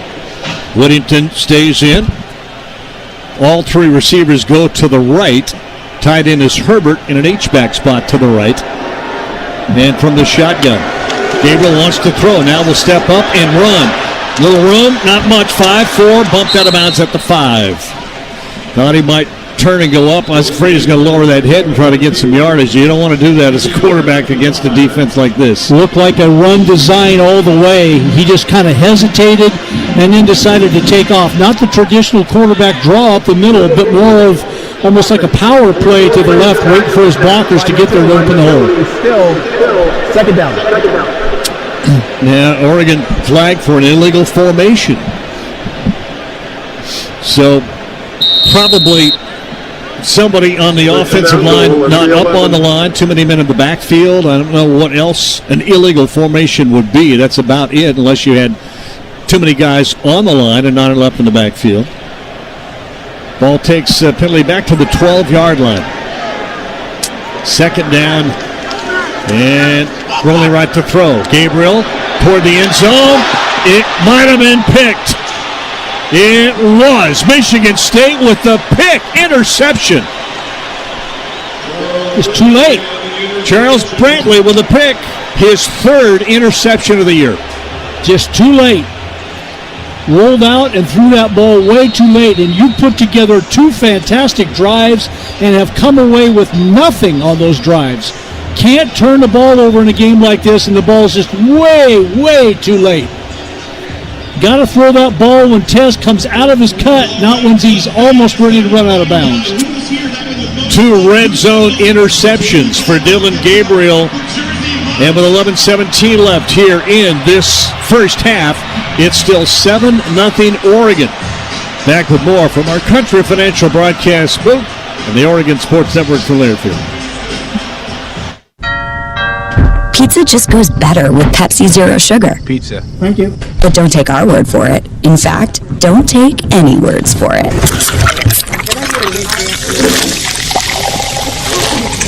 Crispy and cheesy, paired with delicious and refreshing, my mouth is watering already. Every bite is better with Pepsi. Pepsi is proudly distributed by locally owned Bigfoot Beverages. Go Ducks, drink Pepsi. Get your home turf ready to play with the game-changing performance of Steel. Enjoy big savings this fall on Steel handheld outdoor power equipment. Find yours at over 10,000 local Steel dealers. Steel is a proud supporter of your Oregon Ducks. Real Steel. Find yours. Ducks. Gonna give it up, and he didn't get it! Spartans. And Oregon rose to the occasion. From the Country Financial broadcast booth alongside Mike Jorgensen, here's the voice of the Ducks, Jerry Allen. Welcome back to the Country Financial broadcast booth. Having the right set of tires and wheels on your vehicle, well, that's just part of an essential safety checklist, and that's why Les Schwab Tires offers free pre-trip safety checks of your brakes, battery, alignment, suspension, and steering. Stop by anytime or schedule your appointment online at leschwab.com. Les Schwab Tires, doing the right thing since 1952. Well, that's not what we're used to seeing, and frankly don't expect to see very often from the Oregon offense, and particularly Dylan Gabriel has been so efficient this year. for 2 interceptions tonight. One in the end zone, one at the 3-yard line, both at Michigan State's end zone and 3-yard line. That basically has taken away at least 6, if not 14, when you do that. And the second throw, really the first one, he had an opportunity, was a little bit late. This one, he was really late on a ball that has to be thrown way outside. It was a second late, never should have been thrown. There is that interception went out of bounds at the 2-yard line. So Michigan State will start deep in their own territory at their own 2. Here's first down for Aiden Childs under center at quarterback. Childs just turned back to throw. Sets, pressured, throws, and it is caught, I believe, at about the 13 or 14-yard line. That'll be a first down. Montori Foster Jr. diving down, went down low, but made the grab. Too much time for Aiden Childs that time to get a receiver open. Plenty of time. And again, not to mention his name, but it seems like what they like to do, if nothing else. And again, Muhammad has given up a player too, but that one, Nico Reed, is who they picked on. At the 14-yard line, first down, under center for Childs. Turn back, hand it off, and not much running room for Kayron Lynch-Adams. One of 5 transfers starting on this offense for Michigan State. Lynch-Adams from Massachusetts picks up a couple. It'll be second down and 8. 7-0 Oregon. 10:17 left, second quarter. And from the shotgun now for Aiden Childs. 2 receivers each way. Empty backfield now, going to throw the ball. Pressure, runs away from it to the right. Still pressure, throws it back and finds a receiver at the 21-yard line. Coming hard to his right, Jack Velling helped him out, saw that he was being pressured, and got open for him. Was able to bail him out there a little bit by coming back to the inside. So even though Aiden Childs throwing back across his body into the middle of the field, looked like Velling was open enough to be able to dump that ball and at least turn it into a positive play.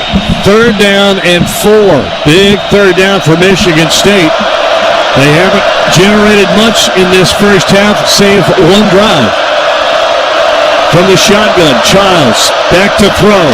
Steps, throws, incomplete. It'll be fourth down. Was that ball tipped? It looked like it might have come out wobbly, which meant that probably got tipped. We'll want to see if anybody got a hand on as we watch our replay here. Childs to throw. Yeah, might have got just slapped a little bit. It's hard to tell.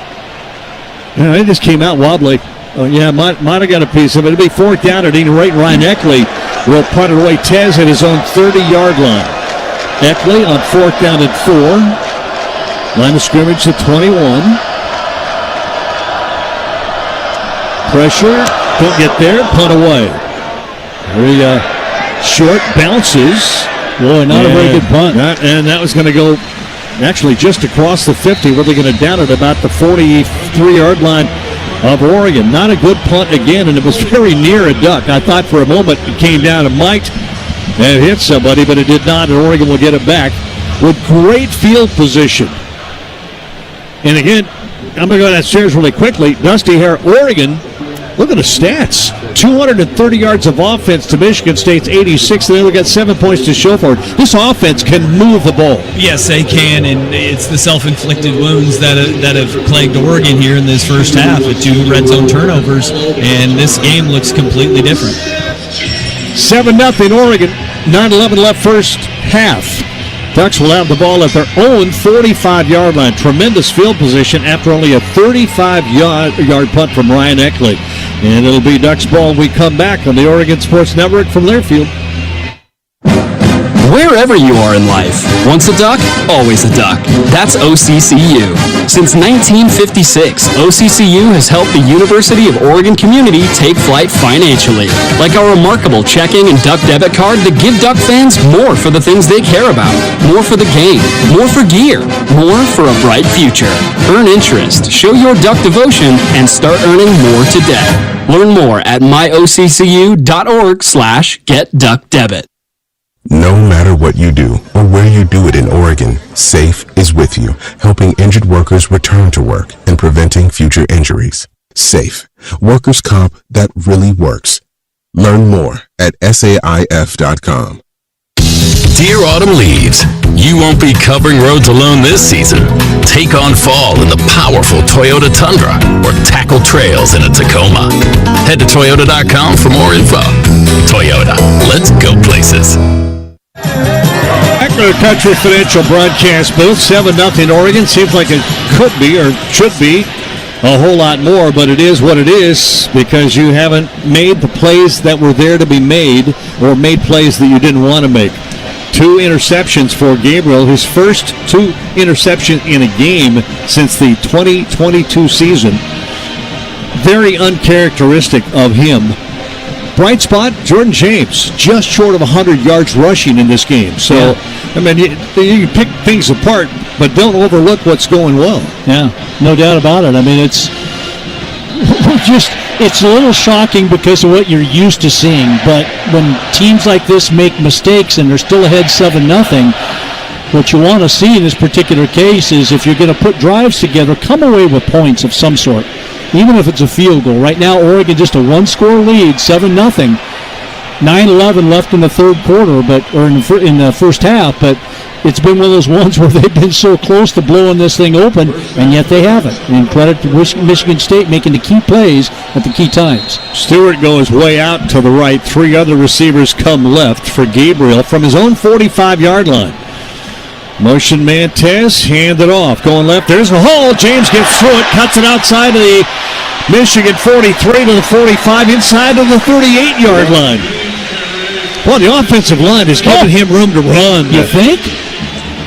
My goodness, they're just pushing Michigan State right now around. And Michigan State's now trying to do some things up front to stunt themselves and twist themselves into play, but if you twist the wrong way, it's a huge hole. 17-yard run by James. Tez in motion, back to the formation, comes left. And here's a little counter play that James gets away from. 30, cuts inside of the 25 and the 23-yard line. He got arm grabbed almost by the shoulder pad initially, but he pulled away from it, and then you go back to the 35, and there's a flag, and that run is going to come back. There is no foul hands on the play. Oh, they picked the flag up. So no penalty. 15 yards on that run by Jordan James. So there is no penalty for hands to the face. Is that what he said? Yes. So that's communication to me between 2 officials. One of them said, I hands to the face, and the other official probably looked and said, no, that's not what happened. I'm guessing. At the 23-yard line, first down. Tez comes all the way to the left. Tez going to hand off, and there's Whittington in the game now. Try to cut it back. It's inside the 20 to the 17-yard line. He's going to get 6 good yards on what looked like not going to be very much. The offensive line doing their job. Oh, boy, aren't they? Didn't look pretty, and all of a sudden he's 6 yards, and it's 2nd and 4. Herbert in at tight end, along with Ferguson. So 2 tight ends to the right with Tez bunched up against the formation. All alone out left is Holden. And in the backfield, Whittington. Tez motions out to the right a little bit. Here's the snap. Give it to Whittington again. Cuts a little bit up the middle, but gets stopped quickly this time for a very short, almost no gain. And it'll be 3rd down and about 4.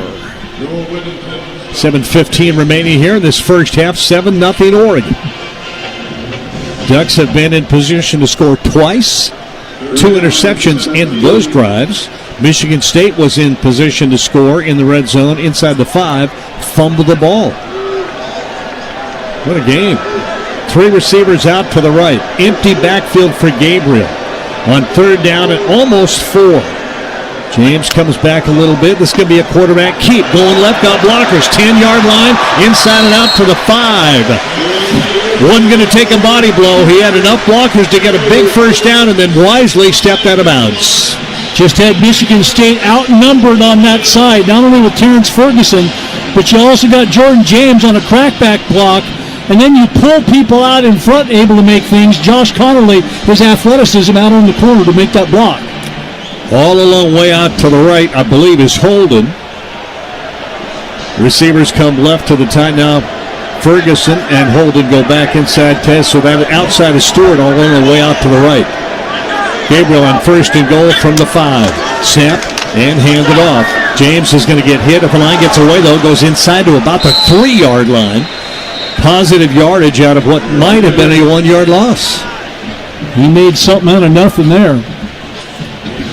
Oregon 171 yards rushing in this first half so far. Well, here comes the jumbo group. Yeah, they're going to bring the big guys. What do we call it? The running V?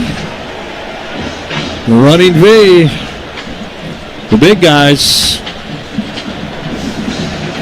So two big bodies beside Gabriel.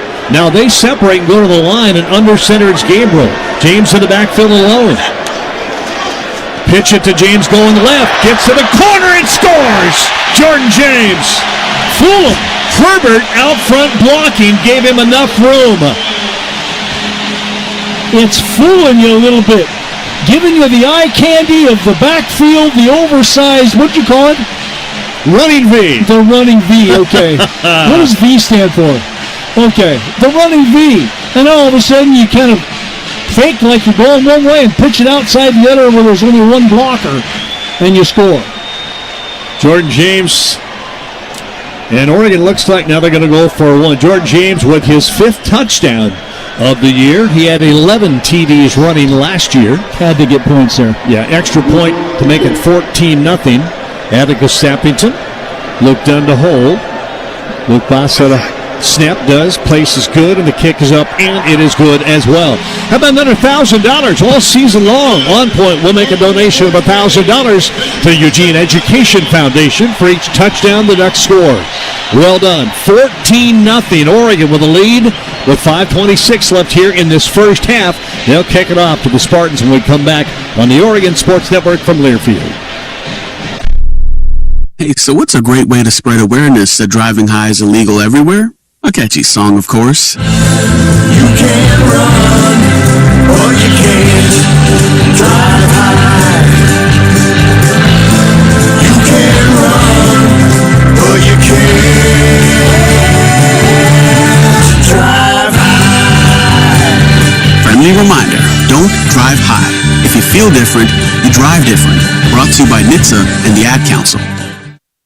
Are you prepared for an emergency or disaster? Because it's not a matter of if, but when.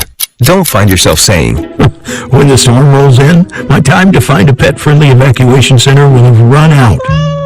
The scorching heat wave will leave me powerless to cool my insulin. I'll face a hurricane without meds. Now that's a tough pill to swallow. Let's prepare so we all have a better story to tell. Get started at ready.gov/older adults. Brought to you by FEMA and the Ad Council.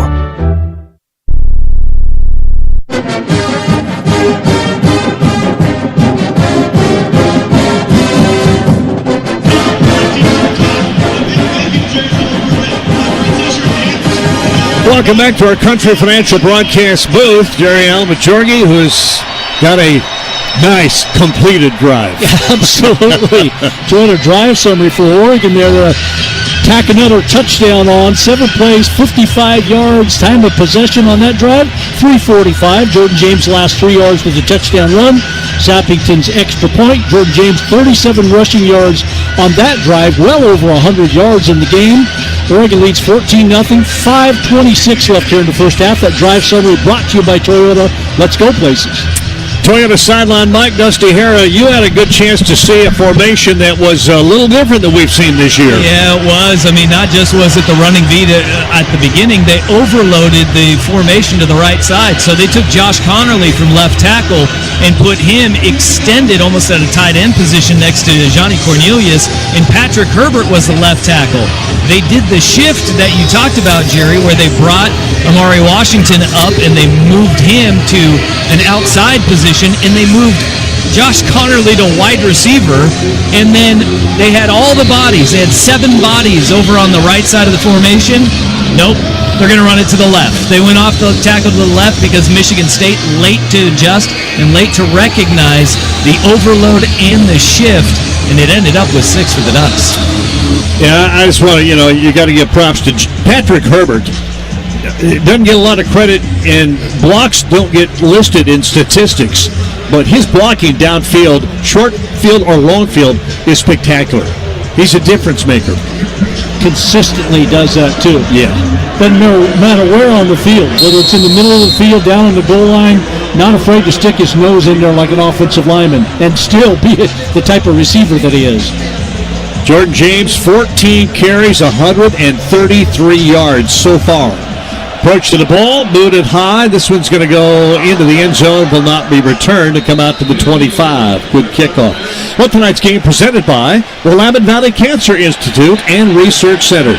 Expect cancer care when you need it most. Now with 7 locations in the Willamette Valley and on the coast. So I'm looking down on the field, and there are 3 yellow hankies. So somebody's got... they were coming in from everywhere. Got to answer for something here.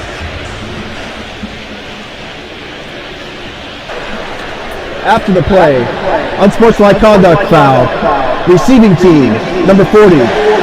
Half the distance to go from the succeeding spot. It's 1st and 10, Michigan State. That's number 40's first unsportsmanlike conduct foul of the game. Yeah, I think it should be 30, not 40. 40 is the kicker. 30 is Avian Gross, who is a DB and also plays on special teams. He is the younger brother of Angelo Gross, who is a free safety. They're both on the Michigan State first-team defense. 3rd penalty on Michigan State. Oregon has 2 penalties in the game. It's been that kind of a chippy game here so far in the first half. First down, Aiden Charles to go shotgun. 2 receivers out to the left. And a little play action, wants to throw. Pressured, now we're trying away from it. Gets to the right, gets to the 15, cuts it up at the 20, goes down at the 22.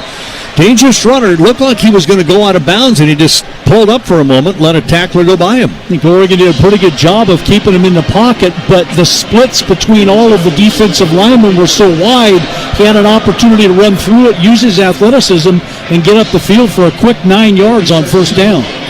By the way, Aiden Child's center is Tanner Miller, 6'2", 290-pound, fifth-year senior from Oregon State. So Oregon State center to quarterback. That transfer portal, pickup was 9, second down and a yard under center Childs. Childs with a snap, go back and hand it off, and first down run, and Moore almost got free across the 30 to the 32-yard line. Some arm tackles or hand tackles did not bring down the runner, but Nate Carter. Nice run for the tailback.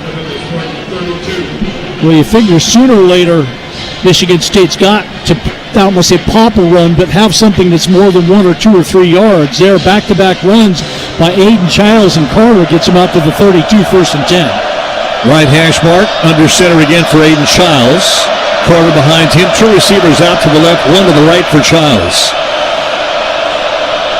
And turns back, play action to throw. Slips, steps up, pressured, gonna run and get hit hard and go down. He stayed up somehow. I don't know how, but he got rung pretty good, but didn't go down. And maybe because somebody had him wrapped up around the legs.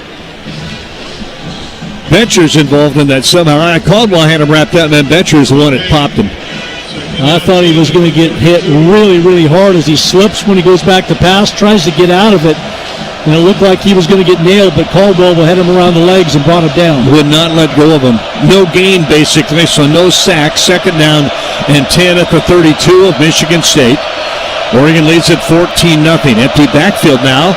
Back to throw, Childs. Pump fake, pressured, hit, and goes down. Boy, I thought that ball was going to come out the way his arm went out.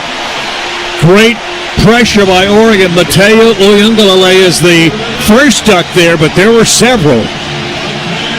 Pressure from the outside. Uyunglele, the first guy there that really got around the offensive tackle and created the initial pressure and ends up probably getting credit for the sack. Yeah, he should get the sack. Third down and a loss of 4, so third down and 14 for Uyunglele, his 4th sack this year. 1 of 6, Michigan State in third down so far tonight. From their own 29 now, and timeout Michigan State. They do not want to give the ball back to Oregon with time remaining, so this third down and long is kind of big. And Oregon defense here with a chance to maybe get their offense back on the field with time and 3 timeouts remaining. It'll be 4th down and almost 14. Michigan State at their own 24-yard line. And Dusty here, Oregon has shown the ability tonight to almost do what they want to do offensively, take away their own miscues, and they really controlled this ball game. Absolutely, and the best part about 174 yards rushing so far in this first half is what it opens up elsewhere. It opens everything up for you offensively. Play action now is a viable threat in the pass and the run game have opened wide open when you get 174 yards on the ground. So the crowd will play their role now. It gets real loud here at Autzen Stadium. 2 receivers way out to the left. Glover, Johnson, 1 to the right. From the shotgun for Aiden Childs. On 3rd and long, snap and back to throw. Steps up, pressure, hit, goes down again. Another sack. Another sack, and there's Jordan Birch with his, I believe, 4.5 sacks, his 4th of the season. And just Oregon's defense is just too much right now. Yeah, Winston, Tuioti, all of them just creating a lot of pressure back there. Birch gets credit for it, but other guys are flushing him up into the pocket where Birch was to make the tackle. Birch is just manhandling the tackle, Stanton Ramble on that left side.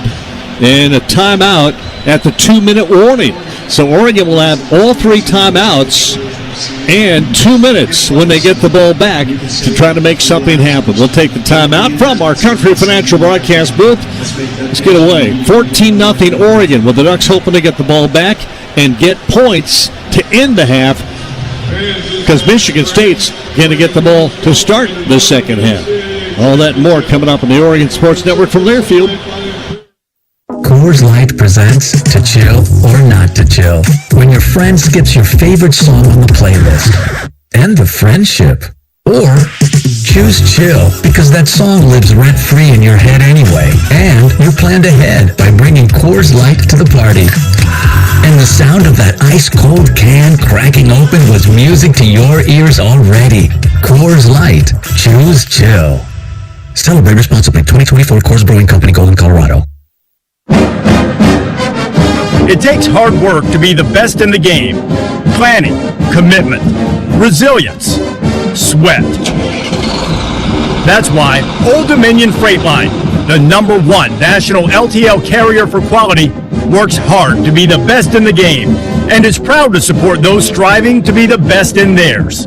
Old Dominion Freight Line, official freight carrier of Oregon Athletics, helping the world keep promises. A chip is just a chip without hell of a good dip. If you're looking for a never-miss flavor that you'll never stop craving for game day, French onion is your guy. Real deal ingredients, ridiculously smooth and creamy texture, and off-the-charts crave-worthy flavor that makes any dip, dunk, or bite come alive. It's hell of a creamy, hell of a delicious, hell of a good dip. Official sponsor of the Hell of a Good Tailgate Tour. Hey, so what's a great way to spread awareness that driving high is illegal everywhere? A catchy song, of course. You can run, or you can't drive high. You can run, or you can't drive high. Friendly reminder, don't drive high. If you feel different, you drive different. Brought to you by NHTSA and the Ad Council. Welcome back to Autzen Stadium. 2 minutes remaining in the half. 4th down and very long. Michigan State will punt it away. They will have the line of scrimmage their own 26. So Tez is going to be about his own 30-yard line with a chance for a return. 14-0 Oregon. And again, looking at the numbers, Oregon would just I looked up at the board for the stats, and they took them off. So I looked over at our stat monitor for the stats, and they took them off. So here's our numbers in the ball game with Dusty Harrow. Yep. Just say yes. It's been real good. It's been good. So, punt time for Ryan Eckley. Tez at his own 30. Good snap. No real rush. High. Very high. Fair catch called for by Tez at the 27 or 28 yard line. Had a chance maybe with only one guy in front of him to maybe make a move, but played it safe. Give the ball back to your offense after a 47-yard punt and really good hang time. Ducks will get it back at their own 27 left hash with 1:53 remaining and 3 timeouts. Now you know that Michigan State's going to come with pressure. I mean, they're going to defend, but they're going to try to put pressure on Dylan Gabriel. 2 receivers go to the right, H-back in the middle of that. Now coming all the way left is Tez, so 2 receivers left to the boundary side of the field. The flag, and I think probably the Apani Lalulu moved the ball. Illegal snap. Offense, number 72. 5-yard penalty. It's still first down. Just kind of tell when the way he stood up and leaned his head back, he knew what he'd done. So 5-yard penalty back to the 22, 1st and 15. Gabriel, 2 receivers out to the right, 1 alone to the left. Going to hand it off. James is going to run into a pile, and then a second pile as he bounces off and gets only 3 yards to the 25-yard line. Clock moving with 43 remaining. I would imagine here Oregon will not use timeouts unless they get a big first down and can get some kind of field position. Right, and I would also guess that if Michigan State holds Oregon here, they may use their only timeout they have left. Gabriel with a snap, back to throw. Quick throw, catch made. Tez is wide open. Gets by a receiver, or a tackler across the 40 to 43. They'll stop the clock to run the chains with 1:20 remaining, and Oregon's going to hurry up and run a play. Not use a timeout yet. Well, he was open. Gabriel ready with a snap. Trips left, snap, back to throw again on a little play action, looking downfield, nobody open, dumps it over the middle lane, it'll be James out of the backfield, gets away from one man, gets to the sideline and gets out of bounds to stop the clock. Very heady play by Jordan James. Saves the timeouts and the clock will not run when you go out of bounds inside of 2 minutes. Got it to the 46-yard line, only picked up 4 yards, but stopped the clock. 14-0 Oregon. Would love to finish this half with points. 2 receivers come out to the left. H-back is Ferguson. Now Tez in motion all the way to the right. 2 receivers out there. And Gabriel with the snap. Quick throw over. Little one-man bubble screen. First down, and Tez goes out of bounds inside of the 45 of Michigan State. Just a one-man screen. And I'll tell you what, Gabriel got that ball out there in a hurry. He got it out there in a hurry, and a nice block by Evan Stewart, frankly, to give him a little bit of a lane to get it into. But the speed to getting the ball out there, and then Evan Stewart tying up his guy so he can't make a tackle there is what allows Tez to get up the field so quick. Malik Spencer on the stop for Michigan State to the 45-yard line. James lines up behind Gabriel. 2 receivers close to the left. Now Tez in motion to make it 2 to the right. And Gabriel on the snap, turn, and hands it off. James cuts it back, got room. 40 on his feet inside of the 30-yard line. Just a great cut back by James. Gets up limping a little bit as he'll go to the sideline, but he's all right. And Whittington is in. 15 yards on that run. Now Michigan State will shuttle a bunch of defensive players. Then we're going to get a timeout, Oregon. Timeout, Oregon. 54 seconds remaining. It'll be 30 seconds. With James having to go out, that gave Michigan State a chance to substitute. And their guys were trotting onto the field, burning that clock. And head coach Dan Lanning said, no, they're going to have that. Let's call one of our 3 timeouts. Well, you never like to see that tackle from the outside for Michigan State. I mean, it was a good tackle by Charles Brantley, number 0, who's playing corner but comes back in and kind of chops Jordan James' legs out from under him by coming in from the side. That's always a little bit dangerous, and hopefully Jordan James is okay, but it's one of those scary ones where they come in, hit you right at the knees and from the side. First down, 30-yard line. is where James got to on the 15-yard run.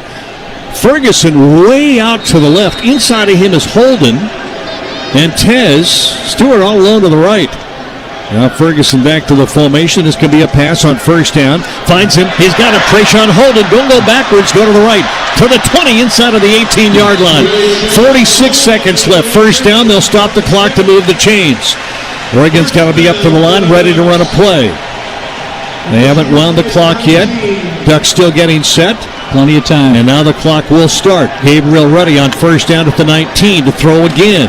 With time, steps, throws over the middle. Whittington makes a grab. Going to be a short gain of 5 to the 15-yard line. And Oregon may call a timeout here, and they will. 30 seconds remaining as the timeout is called. Timeout, Oregon. And it'll be second down and 5. It'll be 30 seconds. Dusty here down the sideline. Jordan, you jump in too. Guys, you got a chance for points right here. 30 seconds left, still a timeout. You got to not get too greedy. Huh? I mean, you want a touchdown, but... Yeah, you want to make sure that with 30 seconds left on second down and 6, you have everything that's in front of you. You can still take a shot at the end zone, but at the same time, I think with the way that your offense has been operating, you want to go ahead and maybe take a shot here, see if you can get in for 6.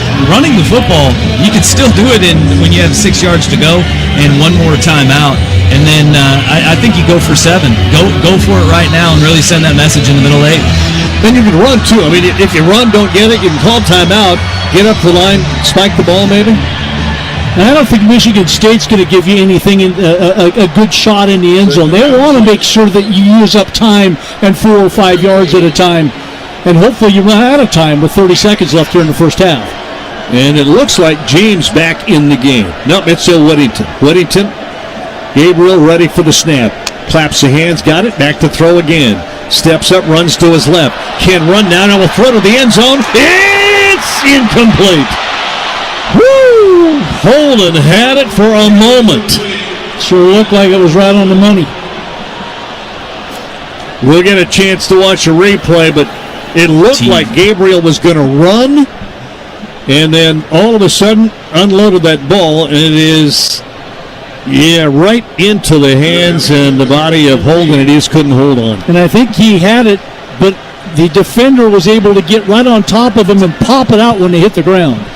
Here's third down and 6. Back to throw Gabriel. Time, steps, throws, caught over the middle. Turning Tez, trying to get free. He'll have a first down, but that's all to the 9-yard line. They'll stop the clock to move the chains. Ducks, you got to hurry up and be ready to go. Gabriel's going to, they're going to run a play. Is he going to spike it? He's going to spike it with 13 seconds remaining. 9-yard line. They saved the one timeout. Second down goal at the Michigan. And at second down, I mean, you still have the run-pass option. Still have the run-pass option, because if you run and don't get it, get up to the line, spike the ball, and then you can kick the field goal. And you got a timeout. 3 receivers come to the left, 2 to the right. Empty backfield for Gabriel on second down and goal from the 9. Snap, looks, throws. They tried to get it. Wanted to get it, I think, up short to Ferguson at the 5, but it was just a little high. That took 3 seconds. It's third down and goal from the 9. And even if he catches it, he's going to get tackled, and you're either going to have to call your timeout and hope from the 5-yard line you might be able to throw something to the end zone. So maybe not bad to have that ball be incomplete. One timeout left. Third down. You're going to run that extra play anyway. Just be smart and come away with points here. 10 seconds remaining. Now timeout. Michigan, no. Oregon. Now Michigan State will call their final timeout. They have one to burn. Michigan State. And they use it here. They want to make sure they have the defense set up. It'll be 30 seconds. And Oregon, whatever they showed there, will most likely change what they were going to do. Well, Duck football sponsored by OCCU. Duck fans get more for the things they care about with remarkable checking and the Duck debit card. More for the game, more for gear, more for a bright future. Learn more at myoccu.org/getduckdebit. What Michigan State's doing a really good job of here defensively is they're not taking chances and bringing a blitz and allowing Oregon to be in a one-on-one situation with Tez, or Trayshawn Holden, or Terrence Ferguson. They're just playing good, solid zone defense, figuring that if you want to run it, you can run it for 5 yards at a time, but you're not going to get in the end zone with enough time left. So it's a good defensive stand here by Michigan State. It looks like they're going with zone coverage again and trying to invite Dylan Gabriel to throw it into coverage. Empty backfield again. Now Whittington comes back to join him to his right. 3 receivers, all to the left, 1 to the right. Back to throw. Gabriel, time, throws, end zone. Did he get it? Did he get it? Yes! Touchdown! They'll look at it. But touchdown, Oregon.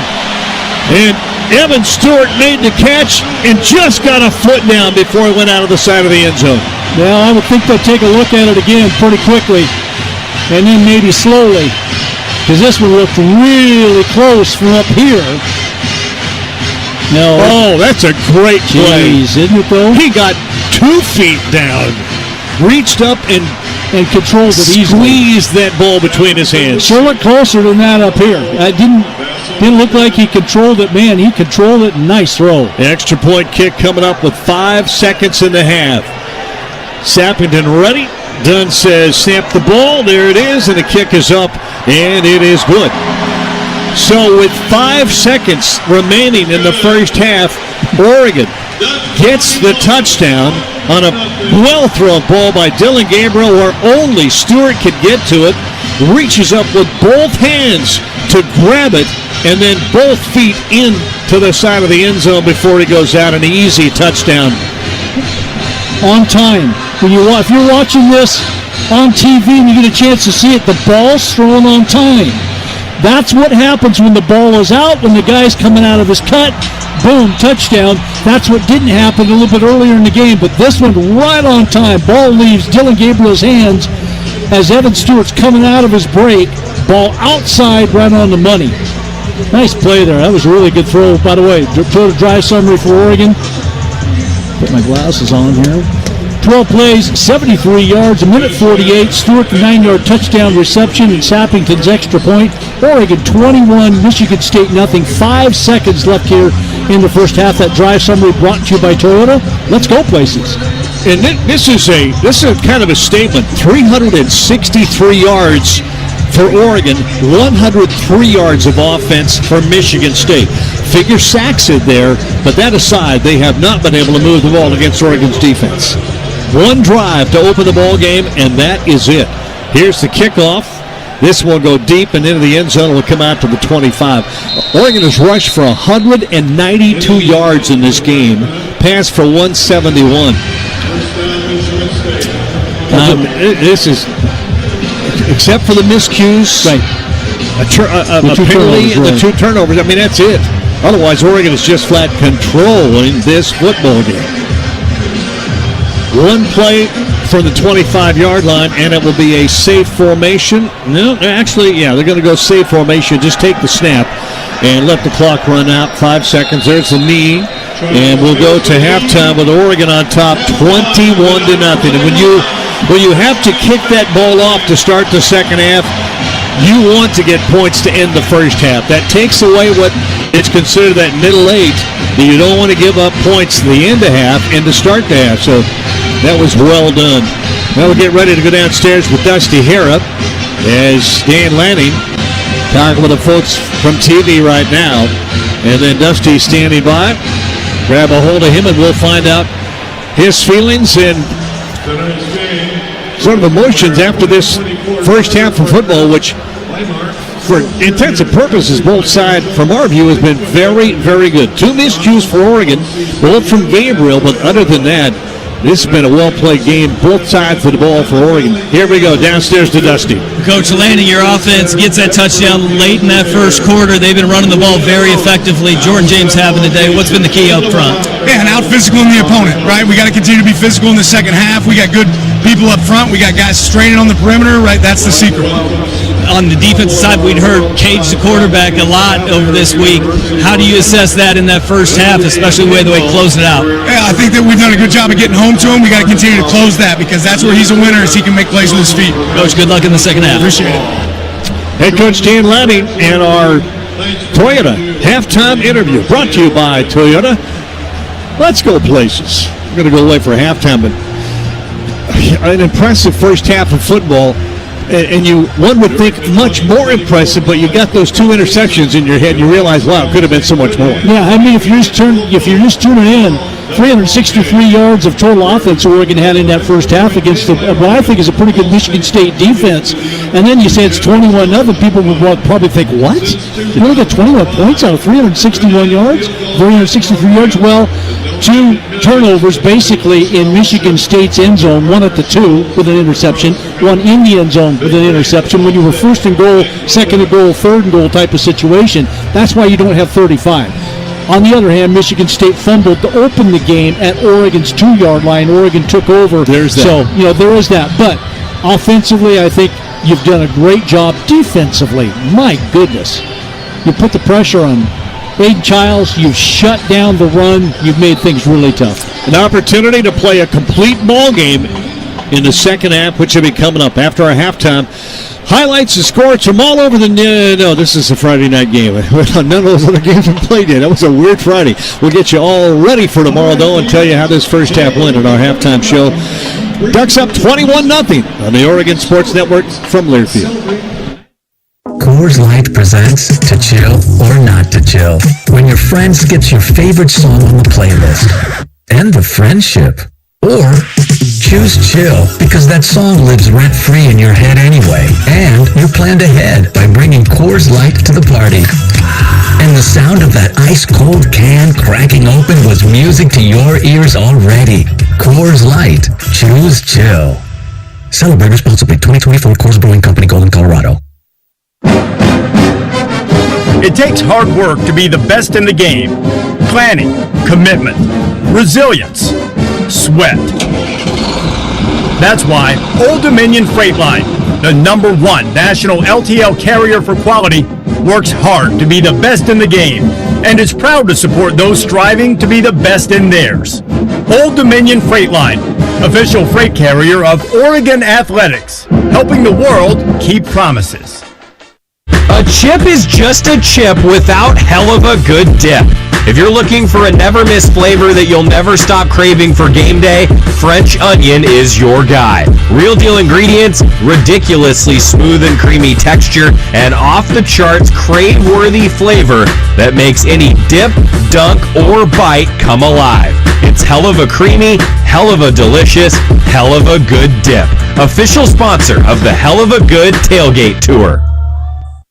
Duck fans, join the flock at Matthew Knight Arena and fly with Duck basketball today. Cutting to the basket, two-hand jam! Season tickets are now available for Oregon men's and women's basketball. Be a part of the inaugural Big Ten seasons and don't miss out. Drive stops. She wants another 3. Oh, 3 in a row! Secure the best seats in the house by visiting GoDucks.com or calling 1-800-WEBFOOT. We'll see you there. Go Ducks!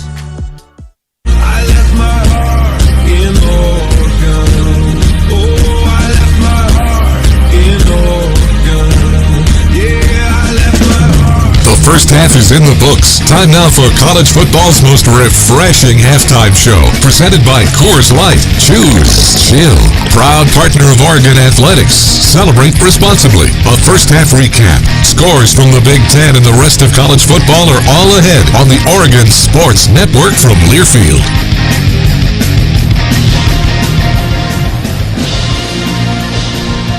Halftime here at Autzen Stadium. It's a 21-0 lead for the Ducks. Could have been a lot more, to be honest, but Oregon's got a strong lead, and that's all you can ask for. Let's go through that first half. Let's give you a recap, including a lot of calls from our Jerry Allen. I'm Chris Clayton here with you in the booth at Autzen Stadium. It started off, Michigan State chose to defer. Ducks got the ball first. It was a tough start for the Oregon offense, a 3-and-out. Michigan State gets the ball, and they have a couple of clutch conversions. They get a 3rd and 12 to keep the drive going, and then a 4th and 2 they convert as well. The Spartans march it all the way down on their first offensive drive inside the 5 before Oregon comes up with a big defensive play. Childs under center, I formation behind him, a fullback in front of the running back. Turn and give it. Nope, can't keep. Looking right, now could run. Trouble, up the middle, gets hit at the one, and ball came out. Oregon might have it. And the ball did come out. Oregon is able to recover it with Jordan Birch. 8-play, 65-yard drive. Heartbreak for Michigan State as the Ducks get the football back on the fumble there. Big story early this season for Michigan State offensively, stalling out in the red zone. They did again there. Ducks get the ball at their own 20 and a quick pop play from Jordan James. Stewart handed off. James going left. Got room. Gets through. 30. Foot race. 45. 50. From behind. Taken down to the Michigan State 40-yard line. Jordan James. He ran through a couple of tackles. Wasn't done yet. Another strong run a couple plays later. Pistol look. James right behind. Now Tez in motion to the left. Here's the snap. Hand to James going right. Got a crease. Got room. Inside the 20. To the 15. Still on his feet. To the 11-yard line. Wow. That's some power running by Jordan James. 18 yards on the carry. And kicked himself out of the shoestring tackle. For a defender. Running over a defender on his way there on that drive. Ducks get all the way to the 1, and then trouble for the Ducks. Michigan State with an interception in the end zone. And this will be under center for Gabriel. And James behind in the I formation. Gabriel snap, fake, wants to throw, nobody open, now will scramble to his left, still running, throws it to the back of the end zone. Intercepted. Picked off. Malik Spencer, diving play, a 10-play, 79-yard drive, stalls out for Oregon. With 6 minutes to go in the first, still scoreless. Michigan State gets the ball back at their own 20 later in the first, and the Ducks get a sack from Derek Harmon to stall that drive out. Another Michigan State 3-and-out. They have to punt. Oregon gets the ball after a strong punt at their own 25, and then Dylan Gabriel in the passing game getting going downfield to Trayshawn Holden. Back to throw. Gabriel's going to roll to his left. The pressure stops, steps up. Now the throw downfield. All alone. Oh my gosh. Catch made. First down at the 23. Holden fell down. He got lost. Somehow the defense lost him. He's all by himself. Here comes the ball, and he falls down, and he still catches the ball. Holden from his backside makes an incredible catch. If he stays on his feet, maybe he runs in for a touchdown, but he'll take 37 yards. The Ducks march it downfield and finally getting the scoreboard with it. Dylan Gabriel touchdown run. And Gabriel ready on 1st and goal from the 9. Snap. Handed off up. He kept it. Going to go to the right. 5-3. Touchdown! Dylan Gabriel! Behind some bodies. Some blocking downfield. Dylan Gabriel. Touchdown Ducks. Breath of fresh air for Oregon fans. The Ducks finish off a 7-play, 75-yard drive with a touchdown. They're up 7-0 with 22 seconds to go in the first. Michigan State gets the ball back after a 15-yard penalty on the Ducks on the kickoff. Good field position for the Spartans at their own 36, but it's a quick 3-and-out. Head into the second quarter, Oregon gets the ball at their own 16, and a big play to the tight end. And now empty backfield. James comes left, snap in the empty backfield, pump fake. Want to go up the screen pass to the right. Ferguson, first down 30. Ferguson, a block inside at the 40. Still on his feet down the sideline at the 40. Yeah, down the 5, 30, and finally tackled inside the 20-yard line. I kept waiting for him to step out of bounds, and he didn't do it. He tight-roped the sideline and made a terrific play out of a short screen pass. Did you see him slow down to set up his blocks and then re-accelerate? And obviously the strength of Terrence Ferguson breaks all of those tackles, and I thought they were going to maybe have a chance to strip him from behind, but he held on to the ball. A 62-yard screen to the tight end, Terrence Ferguson. The Ducks get to the 12 and then trouble again deep in the red zone with a Charles Brantley interception. Second down, and rolling right to throw. Gabriel toward the end zone. It might have been picked. It was Michigan State with the pick interception. So a 3-minute, 5-play, 73-yard drive. No points again. Still 7-0 Oregon early in the second quarter, despite all the yards the Ducks were piling up at the time. Michigan State with the ball at their own 2. Another 3 now. The Oregon defense has been stifling so far. Oregon gets great field position at their own 46. Oregon just marches it down the field, sticking to the ground game, capped off by this rushing touchdown. So two big bodies beside Gabriel. Now they separate and go to the line, and under center it's Gabriel. James in the backfield alone. Pitch it to James going left. Gets to the corner and scores! Jordan James. Fool him. Herbert out front blocking, gave him enough room. Well, a well-earned touchdown for Jordan James, who has 151 yards and a rushing touchdown in the first half. 14-0 Ducks at the time, with 5 minutes to go in the first half. Michigan State gets the ball at their own 13. Jordan Birch with a sack for the Ducks that really killed that Spartans drive, and they're forced to punt with just 2 minutes to go in the first half.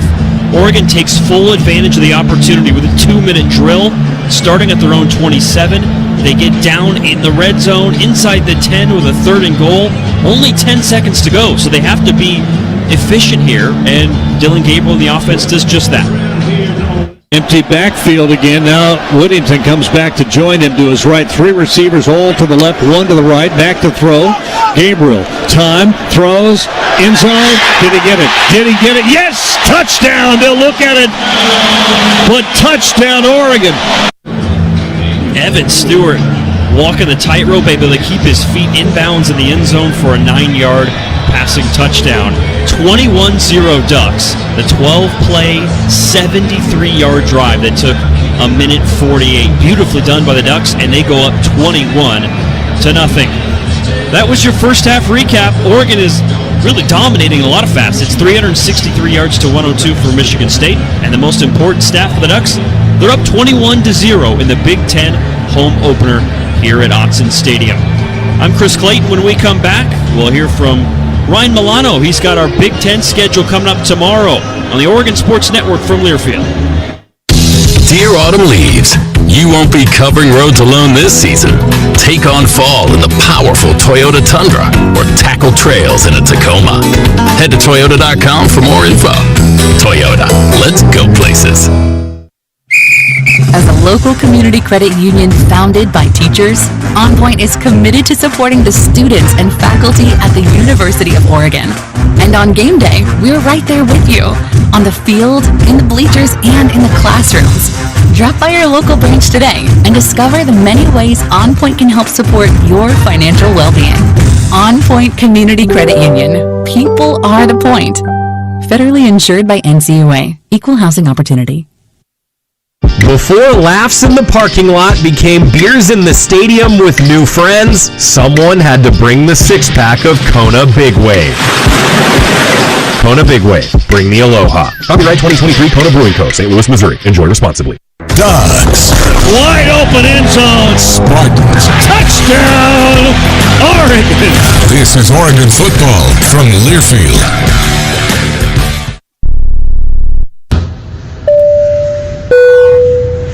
This is your captain. We are going to be experiencing some slight turbulence. Please fasten your... Oh, hold on. Just got a video of my cat.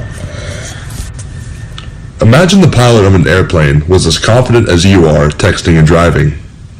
Seems kind of crazy when you put it like that. Visit StopTextStopWrecks.org. A message brought to you by the National Highway Traffic Safety Administration, Project Yellow Light, and the Ad Council. Comes to a gun suicide attempt, all it takes is a moment. Heather and I had an argument just like any other couple. I was lost. I had snapped. I had a gun and I was going to take my own life. Heather helped me realize that there was still a life to live for the better of myself, my family. My weapon is now safely put away. A moment of crisis can happen to anyone. Store your guns, locked, unloaded, and away from ammo. Hear more safe stories at endfamilyfire.org. Brought to you by Brady and the Ad Council. Time for another check of scores from around the Big Ten and the rest of college football. Brought to you by Safeway, official grocery partner and tailgate headquarters of the Oregon Ducks.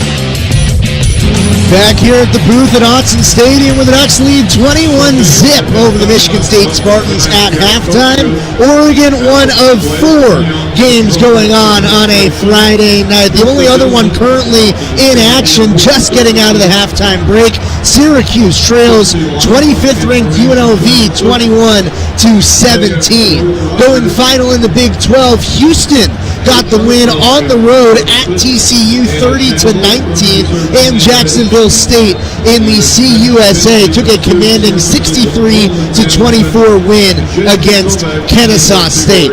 The rest of the Oregon Athletics in action, Oregon volleyball. They split the road trip in the Big Ten as they dropped to Penn State, the 3rd-ranked Nittany Lions, in straight sets. Something to look forward to for tomorrow in the Big Ten. UCLA travels to play number 7 Penn State. Purdue goes to Camp Randall to play Wisconsin in the early window. Then Iowa at the Shoe, number 3 Ohio State. That game starting at 12:30, as is number 23 Indiana going on the road to Northwestern. At 1 o'clock, it's Rutgers traveling in to play Nebraska. And then at 4:30 Pacific, it's number 10 Michigan on the road against Washington, and number 11 USC going to Minnesota. That's the look around the Big Ten Top 25 and, well, what you're looking forward to for next week. Brought to you by Safeway, the official grocery partner of the Oregon Ducks. First half stats on tap, and the second half when we return on the Oregon Sports Network from Learfield. College football's most refreshing halftime show has been brought to you by Coors Light. Choose chill. Proud partner of Oregon Athletics. Celebrate responsibly. This is Duck Football from Learfield. Since 1894, the rivalry between Oregon and Oregon State has grown to a fever pitch. The 2024-25 Rivalry Series is in full force, and the action between the Ducks and Beavers will be exciting. Year after year, the student-athletes, coaches, and schools take great pride in being part of one of the longest rivalry series in the nation. The University of Oregon would like to thank Pacific North-South Plans, Albertson Safeway, Toyota, and First Interstate Bank as being the proud partners of this year's Rivalry Series. It's another great fall Saturday in Oregon. Friends, family, and football. Let's keep it great by making a game plan for getting everyone home safely. If you're drinking, take a quick time out and pass the keys to someone who's not. By designating a responsible driver, you'll make sure the whole team gets to keep playing. Because no day like this should end with a tragic loss for any family. Let's be in it to win it by saving lives together. Drive sober. It's the way to go. A reminder from ODOT. The passion, the tradition, the rivalries. SiriusXM is your destination for all things college sports, and we've got you covered. On Big Ten Radio, there is complete coverage of every school in the conference, including live games, plus 24/7 talk and analysis. So cheer along on the SiriusXM app and listen to your favorite team anywhere. And now you can get 3 months of SiriusXM free. Subscribe now. See offer details at SiriusXM.com/Big Ten Sports. Save a cartload of time with Safeway Drive Up and Go. Shop online at Safeway.com. Head to the store and we'll bring your groceries right to your car. Everything you need, from milk, eggs, fresh meat, and produce, and much more. Delivered right to your car. No need to leave the car or stand in line. And the best part, your groceries will be ready for pickup in just a few hours. Shop, drive up, and go at Safeway.com. I'm coming home to the place that I remember, back to the land of my first love. Would you spread wide your arms for this wayward son? I left my heart in Oregon. This copyrighted broadcast is an exclusive presentation of Learfield under the broadcasting rights granted by the University of Oregon. Reuse of this presentation is prohibited without the express written consent of the University of Oregon and Learfield. Announcers are provided by Learfield and approved by the University of Oregon. Welcome back to Autzen Stadium. I'm Joey Mack. My thanks to Chris Clayton and Ryan Milano. Wrapping up the Coors Light halftime show. A couple stats, pretty impressive. Oregon 363 total yards compared to 102 for Michigan State. Ducks have 171 through the air, 192 on the ground, 16 carries, 151 yards, and a score for Jordan James. A long of 41 in this game, the longest of the season for James. Ducks have gotten after the quarterback, allowing just 1 of 6 on third down for Michigan State. Ducks 5 of 7 on third down. A few of your first half stats as we wrap up the Coors Light halftime. And with the call from the Country Financial broadcast booth, the voice of the Ducks, Jerry Allen. Thank you, Joey Mack. Oregon has it teed up to kick it off. Michigan State won the flip of the coin. They deferred, kicked it off to begin the ball game. Oregon took it down after their first 3 and out, got it in the red zone and couldn't score with the interception. Here we are in the second half at 21-0 in the approach to the ball. This one's underway. Deep into the end zone, will not come out.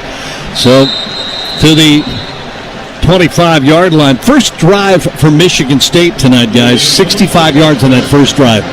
After that, the next 5 yards combined, 52 yards.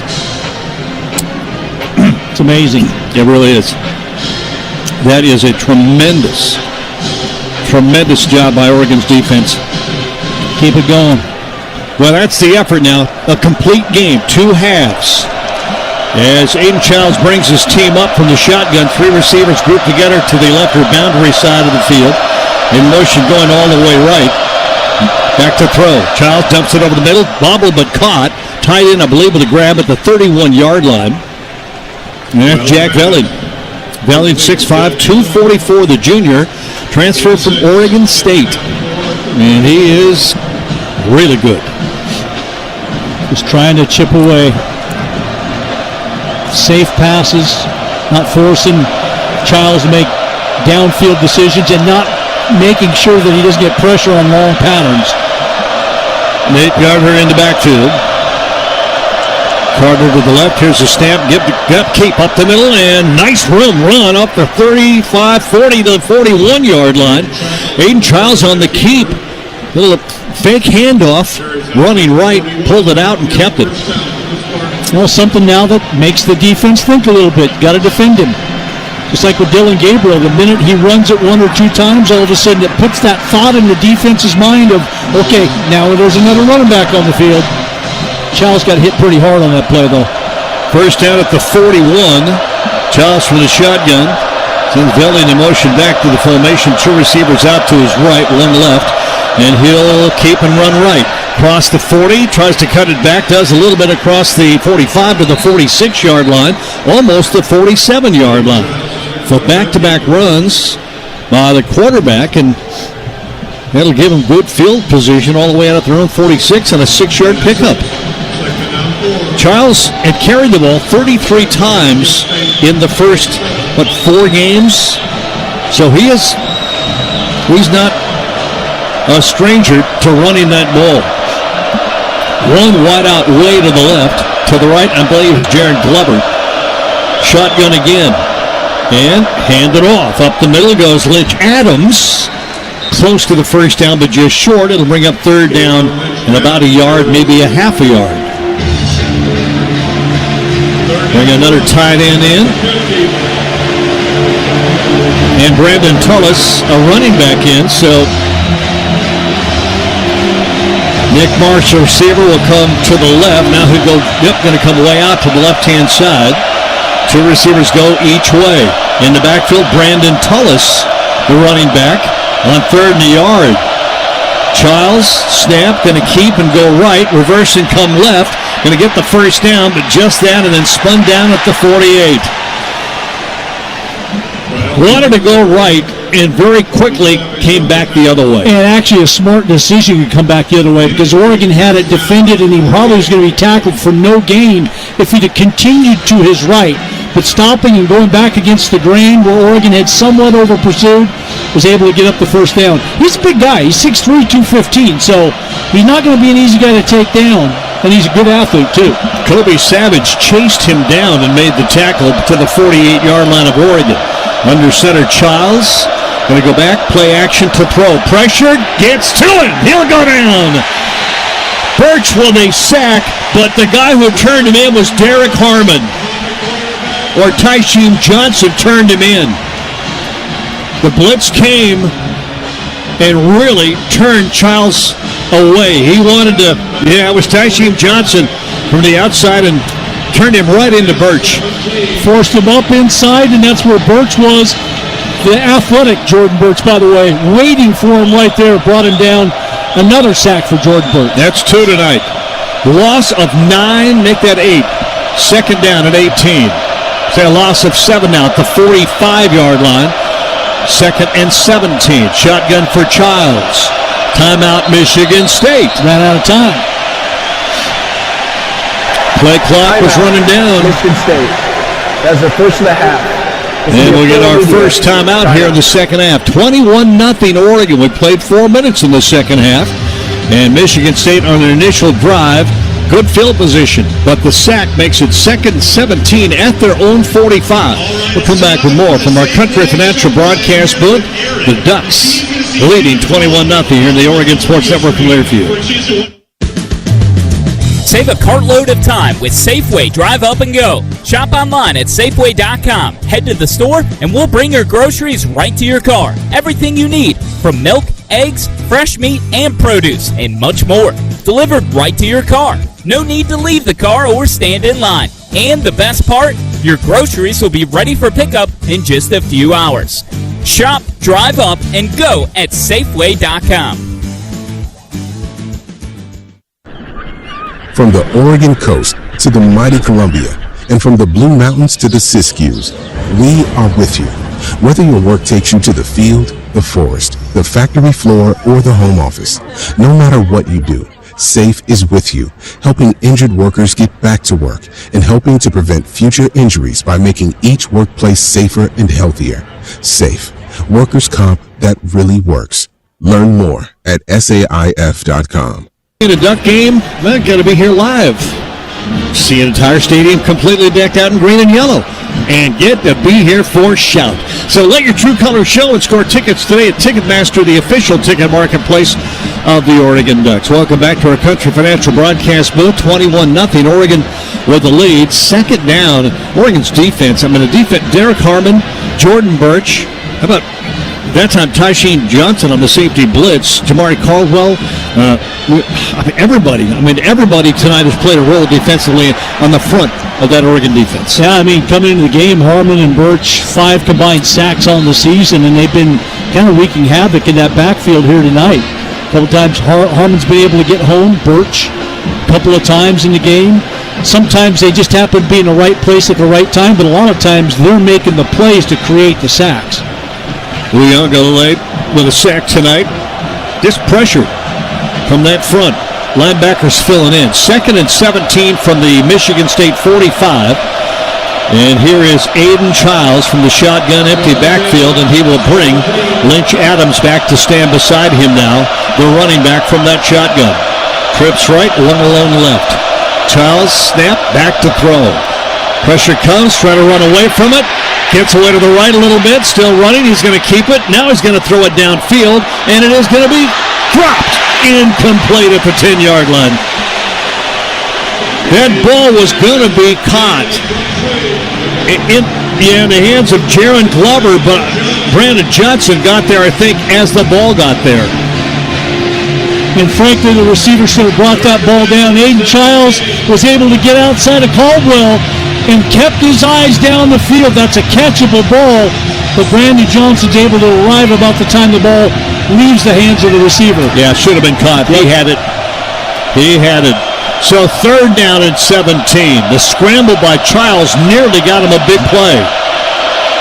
Childs from the shotgun. 2 out to the right, 1 to the left, and back to throw. Time this time. Now will throw, and it's underthrown. And going to be incomplete at the 42-yard line. Nico Reed was right there. And again, that Montori Foster Jr. maybe the intended receiver, or possibly Marsh. But it's going to be 4th down. Nico Reed. I've been kind of working on him. But he rose to the occasion there, and the Ducks will get it back. And Tez Johnson stands back at his 10-yard line. Let's see if Ryan Eckley, who has not had 2 really great punts, he's gotten the bounce and roll on 1. Here's the snap, no rush, and a punt away. Very high, fair catch called for. Taken at the sideline at about the 21-yard line. Very high punt. But not a real good punt. Not a long punt. But no return possible for Oregon. And the Ducks will get it back, leading 21-zip here with 10:35 remaining in the third quarter. From our Country Financial broadcast booth, Ducks 363 yards of offense. They'll have a chance to add more on their first opportunity here in the second half after a 34-yard punt by Eckley. On the Oregon Sports Network from Learfield. At Willamette Valley Cancer Institute and Research Center, we help our community fight like a duck by providing individualized cancer treatment close to home. Our teams utilize the latest immunotherapies, advanced radiation technology, robotic surgery, and leading-edge clinical trials at conveniently located centers in Eugene, Corvallis, Florence, Newport, Lincoln City, and now Albany. You're unique, and your cancer treatment should be too. Find out how you can fight like a duck at OregonCancer.com. BECU. You've heard the name, seen the letters. But what does BECU stand for? Simply put, not-for-profit BECU stands for people. For charting your own path. For choosing what's right for members instead of what's profitable for someone else. Because they are the reason our credit union exists. So we do everything in our power to help them reach their financial goals. BECU. Power in people. All Pacific Northwest residents are eligible to join. Federally insured by NCUA. Oregon. Sunday strolling into the end zone. Michigan State. There's a quick score for you. From the Country Financial broadcast booth alongside Mike Jorgensen, here's the voice of the Ducks, Jerry Allen. Welcome back to Autzen Stadium, our Country Financial broadcast booth, and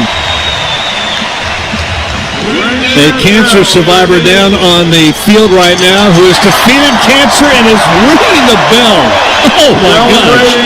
In front of 59,000 fans on the goal line. And, it's not just one. There's another ringing the bell. And Dr. Craig Davidson, Oregon team physician. Wow. Stomp out cancer. Stomp out cancer.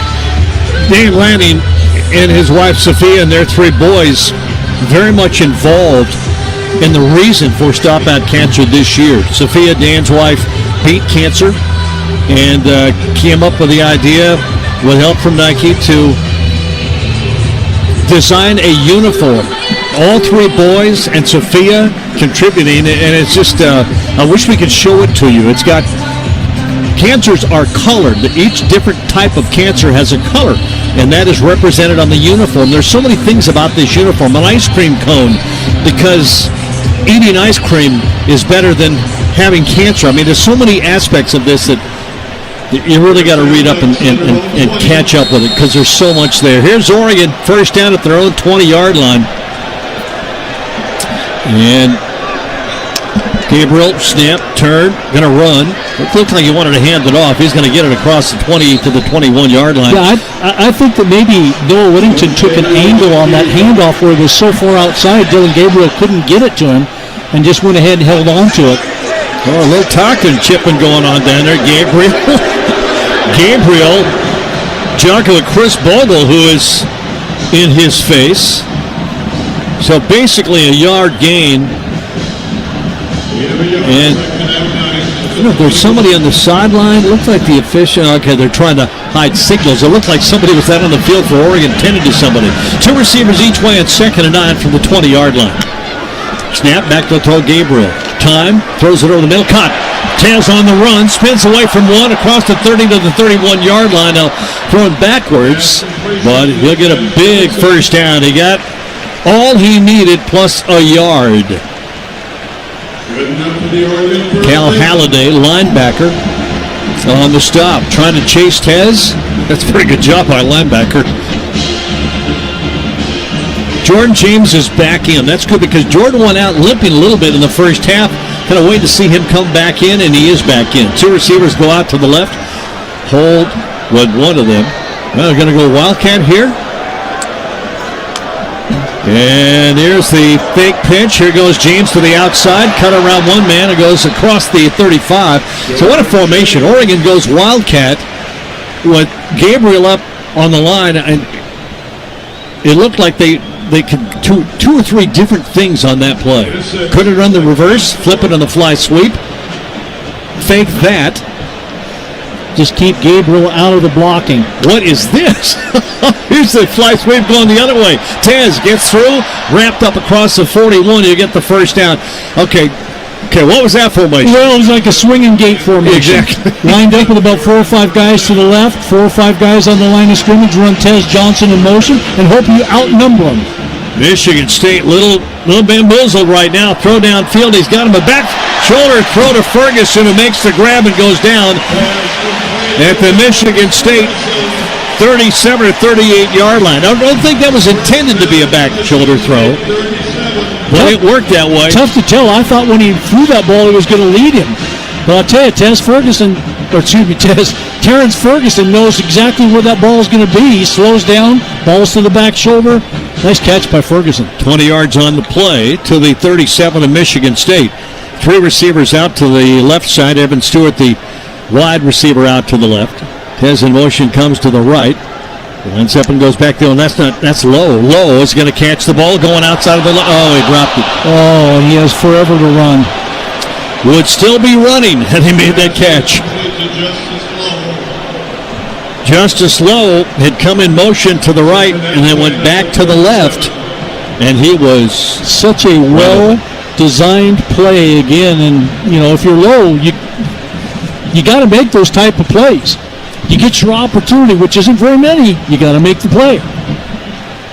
Second down and 10 at the 37. And a handoff. Whittington slips a tackle, goes inside the 35 to the 33-yard line. Pick up about 5. It'll be third down and 5. 7:25 left, third quarter. 21-0 Oregon. Oregon 5 of 7 in third downs tonight. Better than their season average of 50%. They've been good. 2 receivers each way. 3 actually left. Empty backfield for Gabriel. Says, nope, not going to run that. Right on the edge of field goal range right here now. So it'll be interesting if they don't make a first down here, what they do with a fourth down. Whittington way out to the right. Empty backfield for Gabriel. Pressure comes, steps up. Going to go deep. End zone. Almost grabbed off the fingertips. And Stewart will stay down. Stewart went up and tried to go high to catch that ball just over the top. Came down awkwardly. He's going to get up to his knees now and we'll get help, and we're going to get a timeout. And he will walk back onto the field. He's going to be all right. 21-0 Oregon with a lead, a timeout. Fourth down coming up for the Ducks. Decision time, field goal, or try to go for it on fourth down and 5. From our Country Financial broadcast booth, Jerry Alabajorgi. Nice to hear them on the sideline back on the Oregon Sports Network from Learfield. You say you never give in to a meltdown and never fill your feed with kid photos. You say you'd never put a pacifier in your mouth to clean it and never let them run wild through the grocery store. So when you say you'd never let them get into a car without you there, no, it can happen. 1 in 4 hot car deaths happen when a kid gets into an unlocked car and can't get out. Never happens. Before you leave the car, always stop, look, lock. Brought to you by NHTSA and the Ad Council. The possibility of lung cancer can be pretty scary, especially if you're one of approximately 8 million current or former smokers at high risk. That's why SavedByTheScan.org wants you to know that now there's a breakthrough low-dose CT scan that can detect lung cancer early, and it only takes 60 seconds. You stop smoking, now start screening. For an easy quiz to see if you're eligible, visit SavedByTheScan.org. It could save your life. SavedByTheScan.org is brought to you by the American Lung Association's Lung Force Initiative and the Ad Council.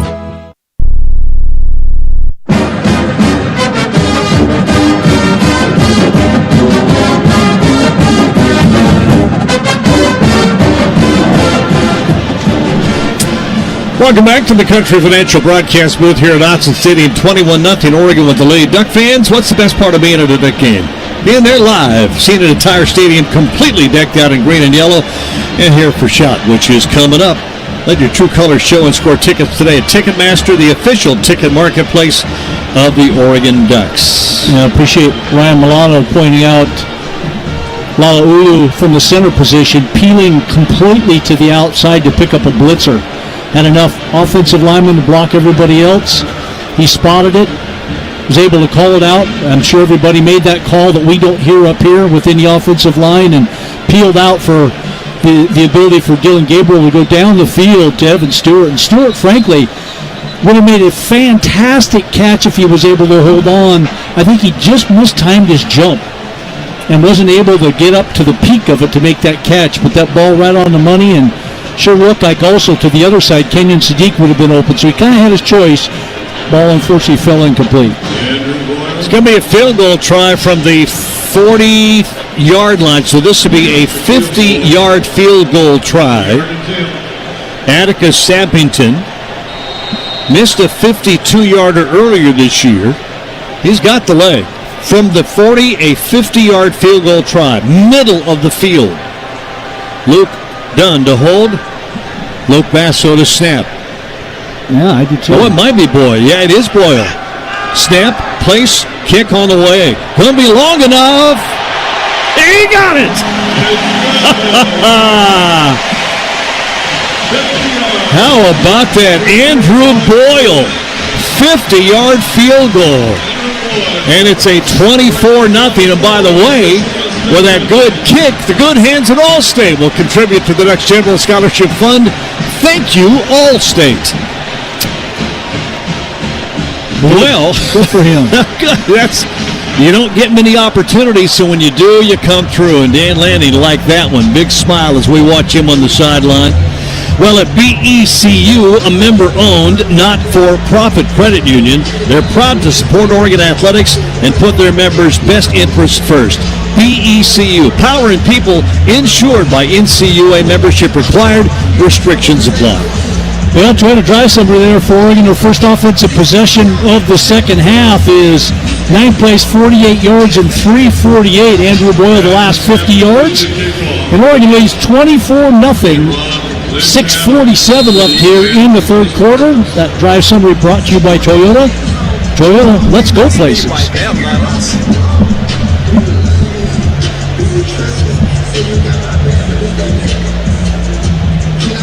24-0. Oregon. Here's the kickoff. This one's going to go high and be caught and returned from the 3 to the 10 to the 15. Trying to go left. Cut down at the 15-yard line. Not much running room at all. Oregon strung it out, did a good job to not let him get outside. I'm looking down to see. That was Keyshawn Williams. Might have been Sean Foster, who was the wide receiver on that return. By the way, for Oregon, last time the Ducks made a 50-yard field goal or longer, Matt Evenson, 2008. Wow. First down, Aiden Childs. 2 receivers, 1 each way, and 2 tight ends to the right, 1 an H-back. Motion all the way right goes Marsh. And they dropped the ball. It's on the ground. He finally will pick it up. That was a sort of like a fly sweep. But he never got his hands on the ball. He never had it. Childs was a little bit late with that handoff. He was trying to hurry it in there. There was a collision with his chest plate, and that ball bounced and rolled for 25 yards before he was able to get on it on the sideline. Dodged the bullet there. I thought Dusty Harrah was going to jump out and run that ball. That's right. It was coming right at him. Loss of 5. Make it 6, second down and 16 at the 9-yard line in Michigan State. 3 receivers left, 1 alone right from the shotgun. Childs, and keep it and go left. 10-yard line, try to cut it up. Does across the 20, all the way out to the 22-yard line and mark it at the 23. So second and long. Makes it 3rd and 2. Great run by Childs, and he's been pretty much the offense running the ball for Michigan State tonight. And I have to watch that. Leading rusher for Michigan State right now, frankly, and that's after all the sacks. That tells you how successful his runs have been here in the second half. Way out to the right goes Nick Marsh. Inside of him, Uzziah Johnson from the shotgun. 3rd and 2. Childs in a hurry. I think they got the playoff.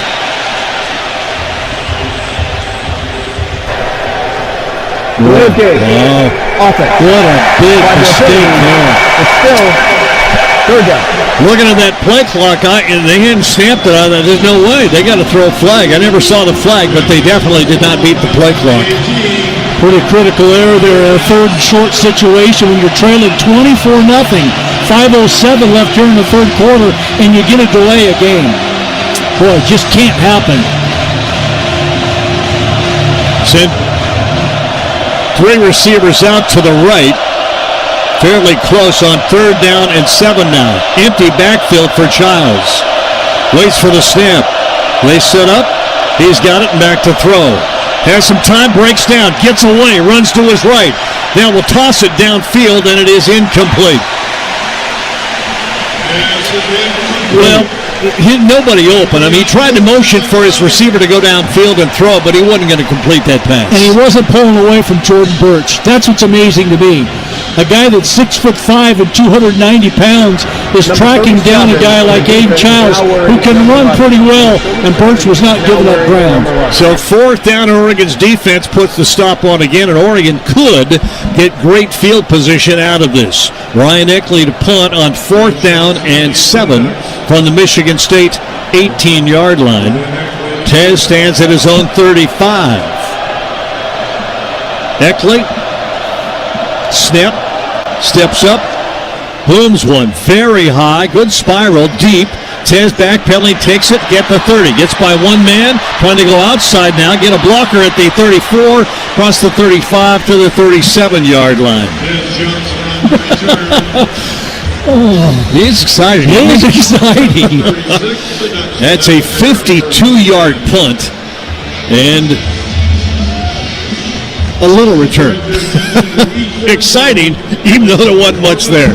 24-0, Oregon the football back as we are at the 4:25 mark of the 3rd quarter.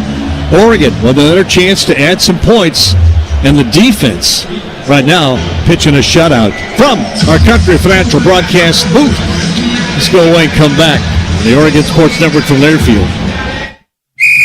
As a local community credit union founded by teachers, On Point is committed to supporting the students and faculty at the University of Oregon. And on game day, we're right there with you, on the field, in the bleachers, and in the classrooms.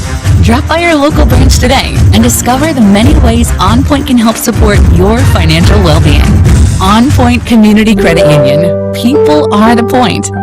Federally insured by NCUA. Equal housing opportunity. Before getting together with friends during pregame turned into an epic tailgate party, someone had to bring the 6-pack of Kona Big Wave.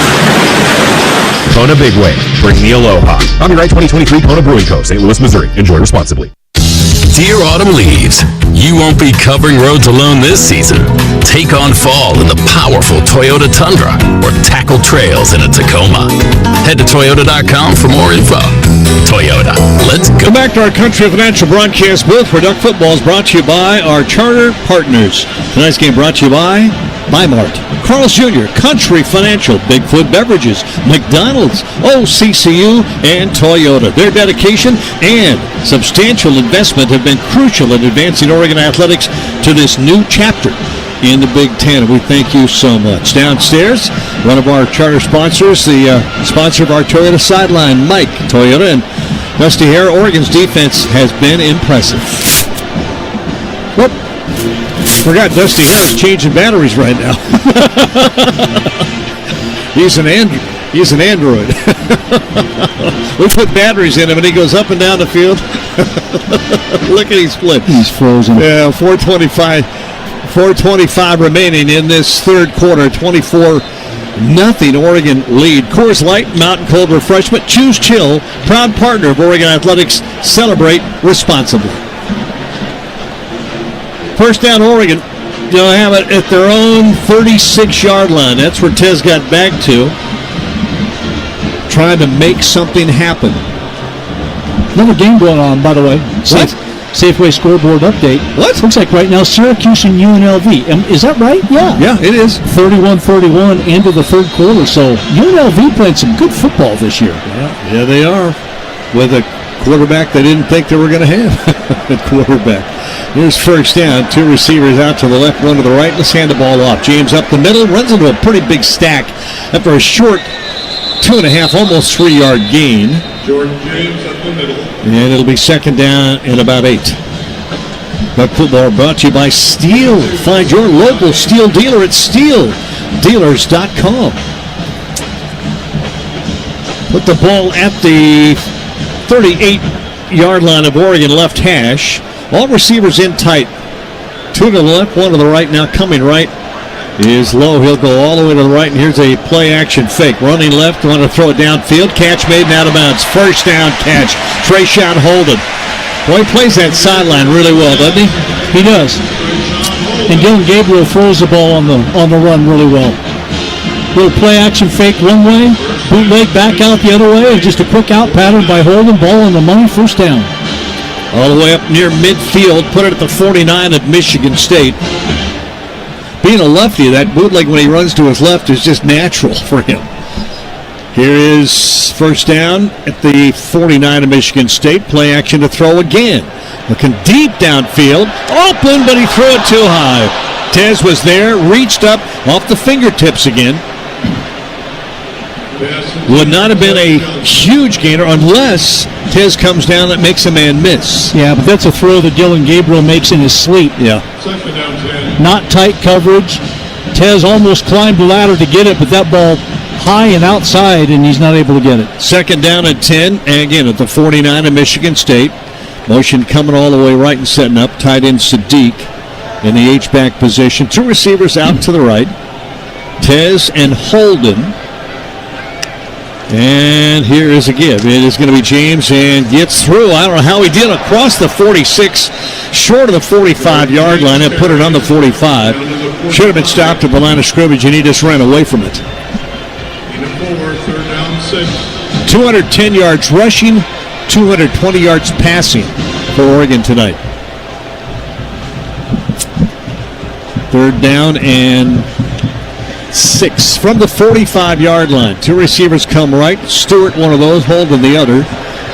And Tez and Whittington in the backfield. A lot of guys at the line of scrimmage from Michigan State. Now Tez comes out to the right.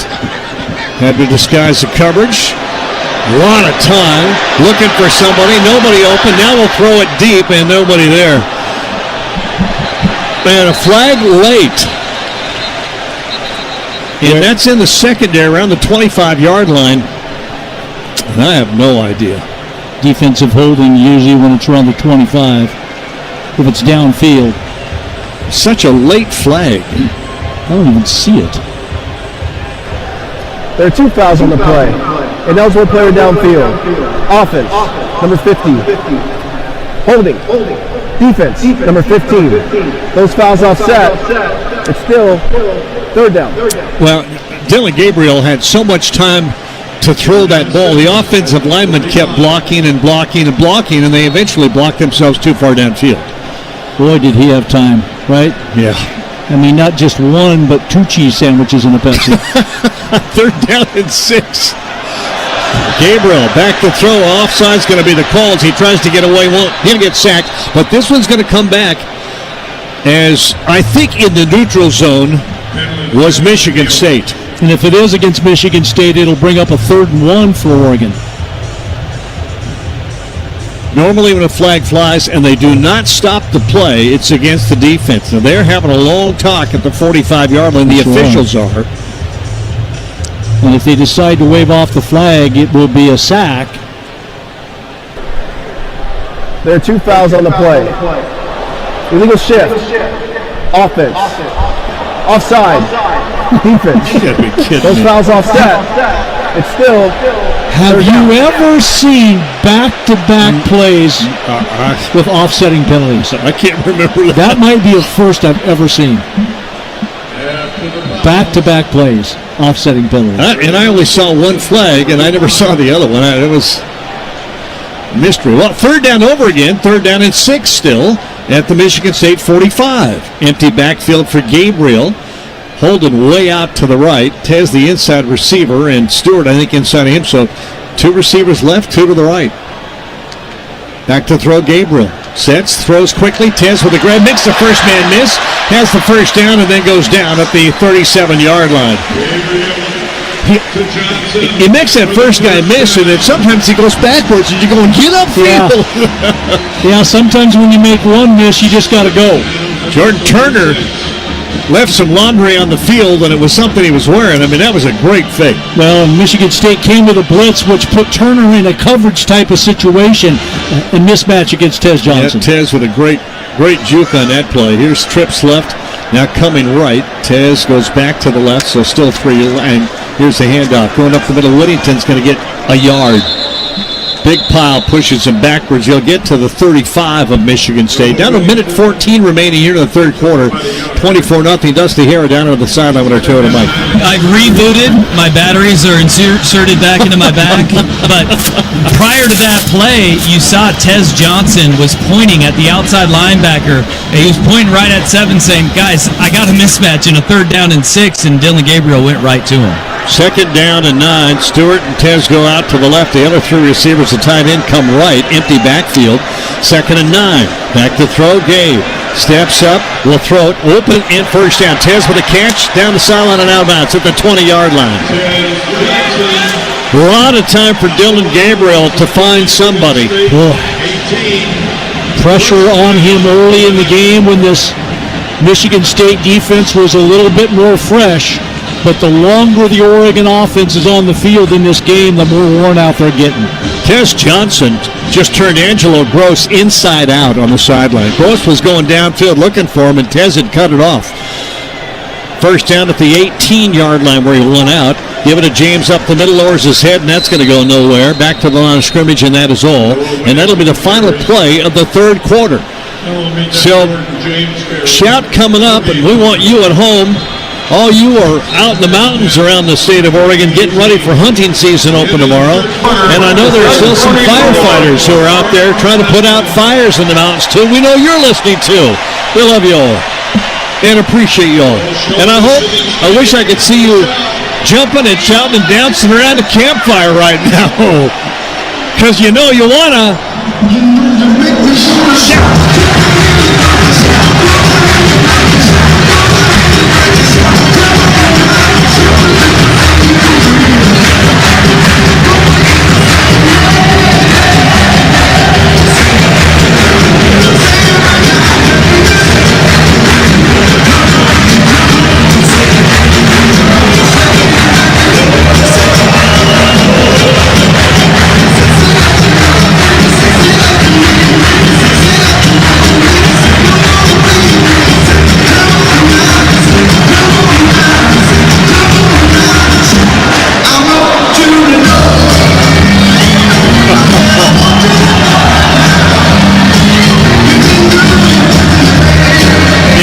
Great is the cameras here for the Big Duck Vision show the crowd, and they'll zoom in on people, and you just see the fun they're having and the memories they're making. One of the best songs for college football in America.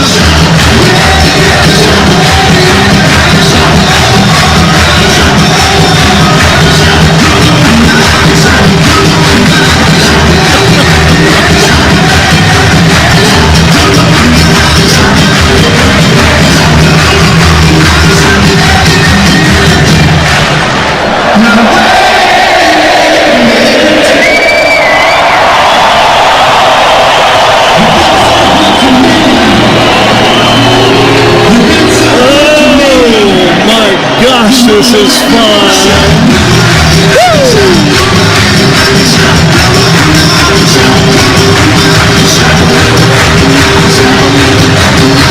Players enjoying it as well. Not going crazy like they used to, but still getting in. You know, there's a little huddle in there about the 40-yard line, getting down a little bit. That's somebody's on the ground. I wonder how they police that now. You know, I'm glad they let them have a little fun. Oh, yeah.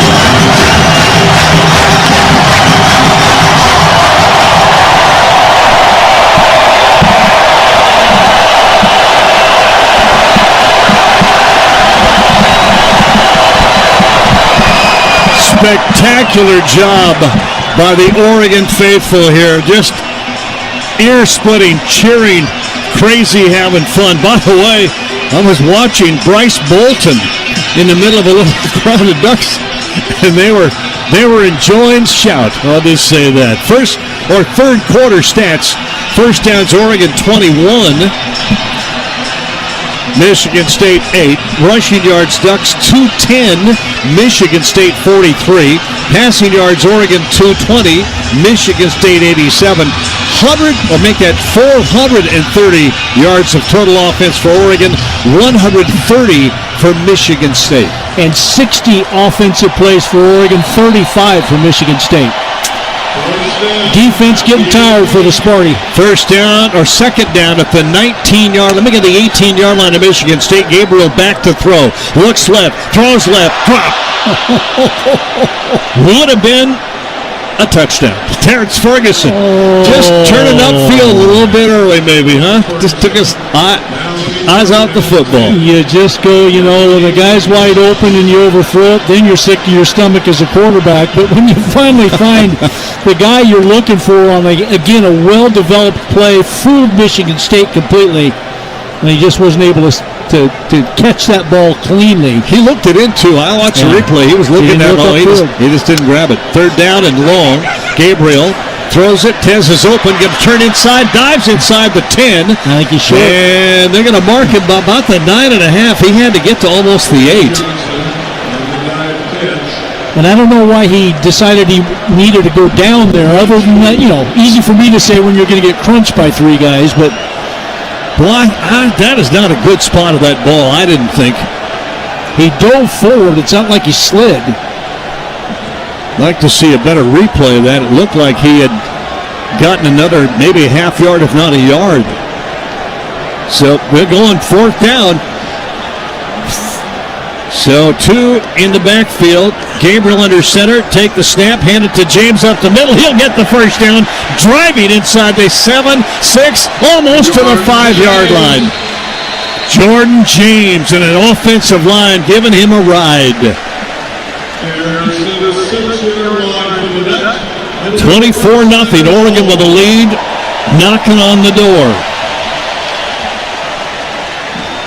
Great job of the offensive line. Deshaun Strother, I believe, number 50, was leading that charge. He was the one who got upfield and was able to drive his guy back while everybody else took care of business. Gabriel from the shotgun. James to his left. 2 receivers out to the left. 1 to the right. Back to throw. Gabriel. Quick throw. Going to be a back shoulder throw, but it goes incomplete. There's the flag. Dusty Hare right down in front of you. I mean, you could have thrown that flag yourself. I almost did if they weren't going to do it. I was going to throw my shoe out.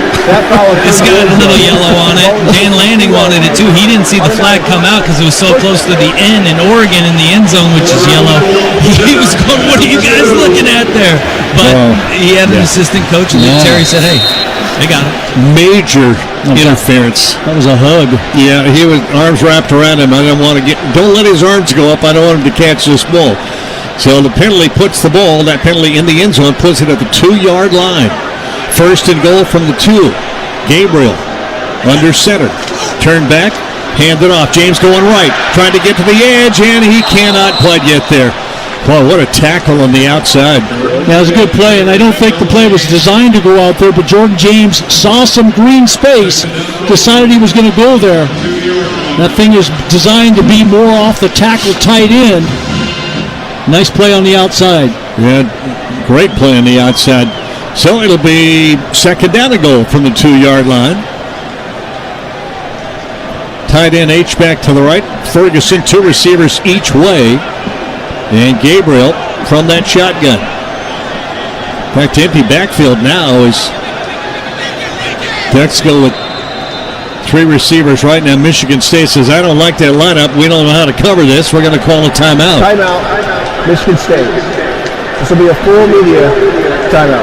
So with 12:41 remaining, second down and goal from the 2, the right hash. Michigan State calls timeout to try to get their defense set, and Oregon will have a chance to maybe come up with something different than Michigan State is expecting. Ducks are now in the Big Ten, and Hoodoo Ski Area has a big deal for all kids 10 and under. This is spectacular. Kids ski and ride free all day, every day at Hoodoo. Well, let's go out of here and come back from our Country Financial broadcast booth. 24-0 Oregon with the lead, knocking on the door. Second and goal to 2 when we come back in the Oregon Sports Network from Learfield. I'm a pretty great multitasker. I can wash dishes and do laundry. I can roller skate while walking my dog. I can even order lunch while doing my homework. But I can't use my phone while driving. A distracted driver is one of the leading causes of death in the United States. So when it comes to driving, please, don't be a multitasker. Don't drive distracted. A message brought to you by the National Highway Traffic Safety Administration, Project Yellow Light, and the Ad Council. All right, son. Time to put out this campfire. Dad, we learned about this in school. Oh, did you now? Okay. What's first? Smokey Bear said to. First drown it with a bucket of water, then stir it with a shovel. Wow, you sound just like him. Then he said. If it's still warm, then do it again. Where can I learn all this? It's all on SmokeyBear.com with other wildfire prevention tips, because only you can prevent wildfires. Brought to you by the USDA Forest Service, your state forester, and the Ad Council.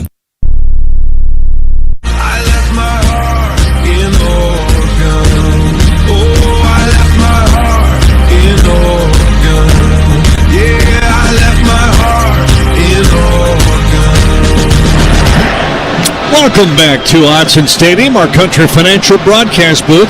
Tonight's game presented by Willamette Valley Cancer Institute and Research Center.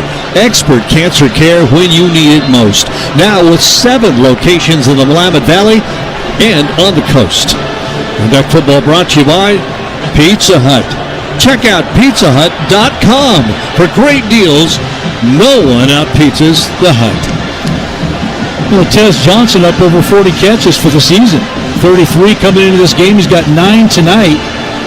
He's over 40 catches, closing in on 400 yards. 82 yards tonight. Yeah, 82 yards tonight.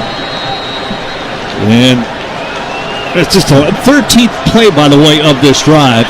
Under center, Gabriel turn back, hand it to James, goes right into a stack. Gets to the 1-yard line, but it's going to be third down and goal from the 1.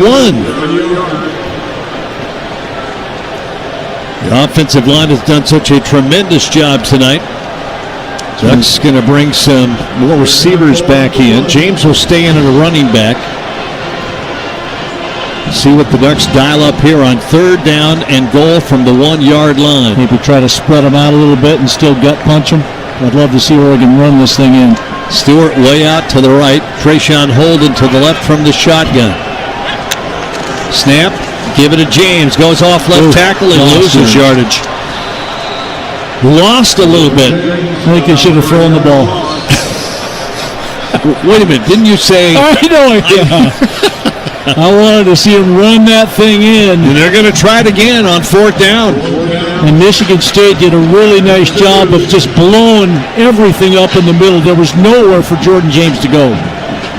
So, fourth down, empty backfield. 4 receivers to the left, 1 to the right. Now they'll shift around and still leave an empty backfield. James in motion. Keep running left, throw it left, touchdown left to Tez Johnson. Misdirection. Take the handoff going right. Gabriel runs left. Tez came left. Got to the goal line, and there was nobody near him. And Gabriel says, I think I got you. And he did. Touchdown, Tez Johnson. Touchdown, Ducks. I wonder if anything ever goes through a quarterback's mind. I know it did mine. When the guy's out wide open, don't miss him. Don't miss him. Don't miss him. Don't miss him.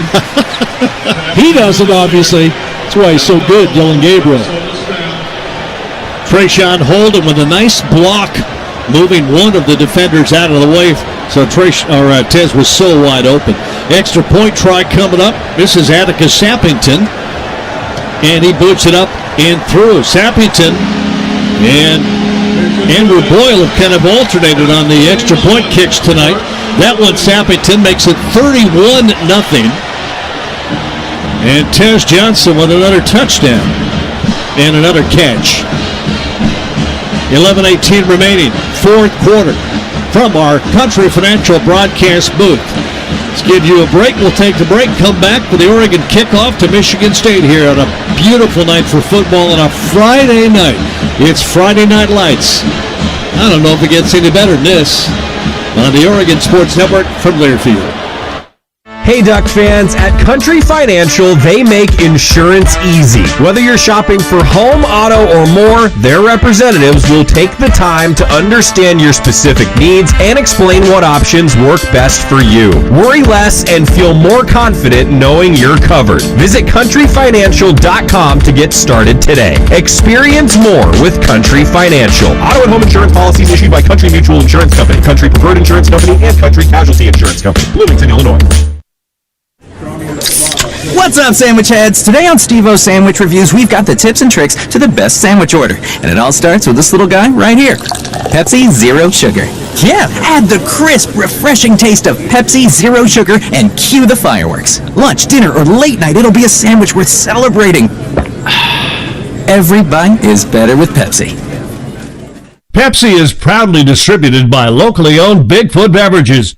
Go Ducks, drink Pepsi. Ducks. Gonna give it up, and he didn't get it! Spartans. And Oregon rose to the occasion. From the Country Financial broadcast booth alongside Mike Jorgensen, here's the voice of the Ducks, Jerry Allen. It's fun watching the crowd and the students and the way they dress. Well, I'll tell you what, that dude's not a student. He's just a fan, and he looks great. 31-0. Oregon with a nice drive and finished that drive after a fourth down play. Jorgen? Boy, a lot of plays, a lot of time, a lot of yards go with it, too. 15 plays, 64 total yards in 8:07 on the Toyota Drive Summer for Oregon. Tez Johnson, 2-yard touchdown catch from Gillen Gabriel and Sappington's extra point. Pretty good balance on that drive, but a lot of it was through the air, 50 yards passing, 10 yards rushing, the penalty in the end zone, but Oregon punches it in for the touchdown. As I said, Tez Johnson, 2-yard touchdown reception, Sappington's extra point. It's Oregon 31, Michigan State nothing. 11:18 left in this game. Michigan State on the year averages 22 points a game and about 369 yards per game. That's their average. They have 130 total yards tonight and have not scored. Oregon's defense has been really good. Michigan State's third possession of this half. And Andrew Boy will kick it off. Squeezing that ball and just balancing that ball on the tee.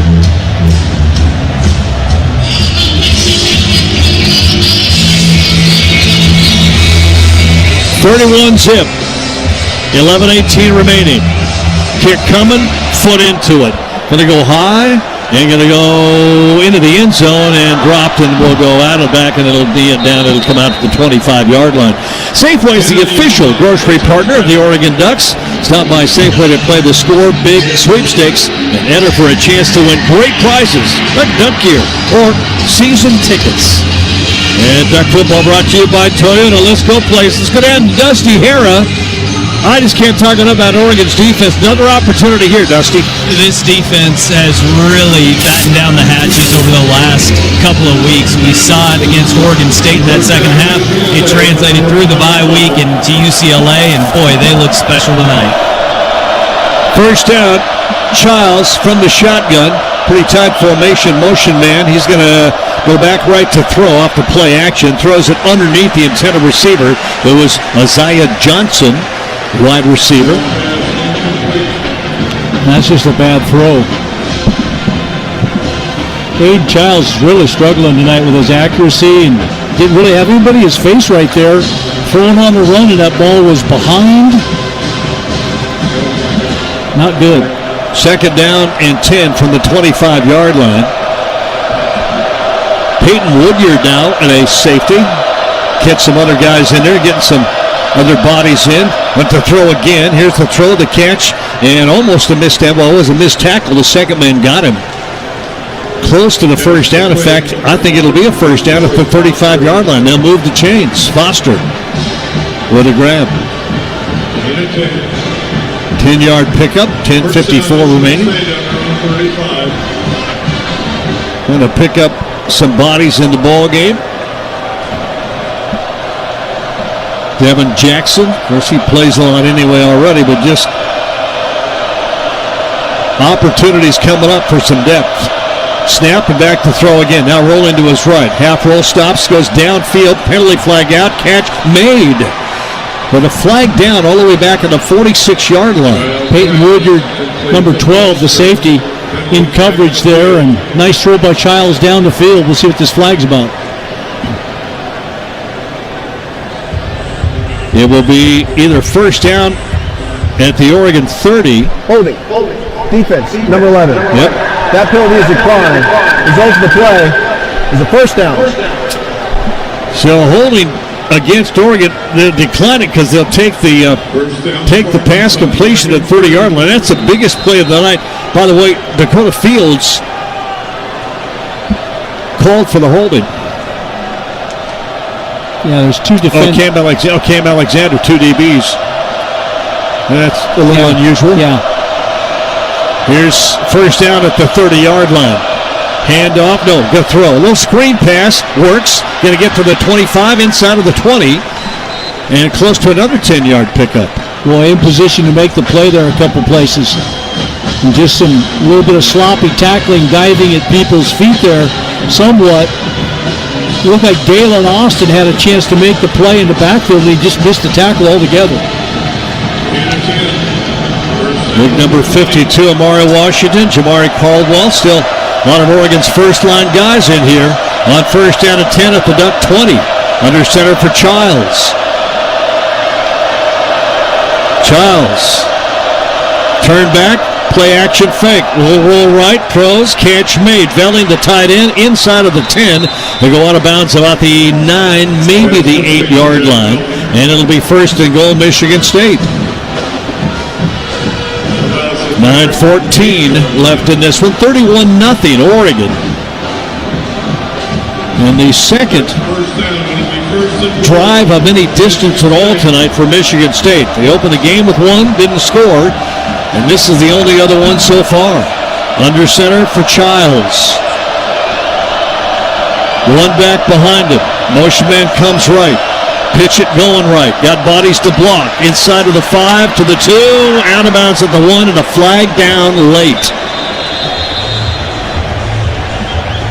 And this one most likely going to come back.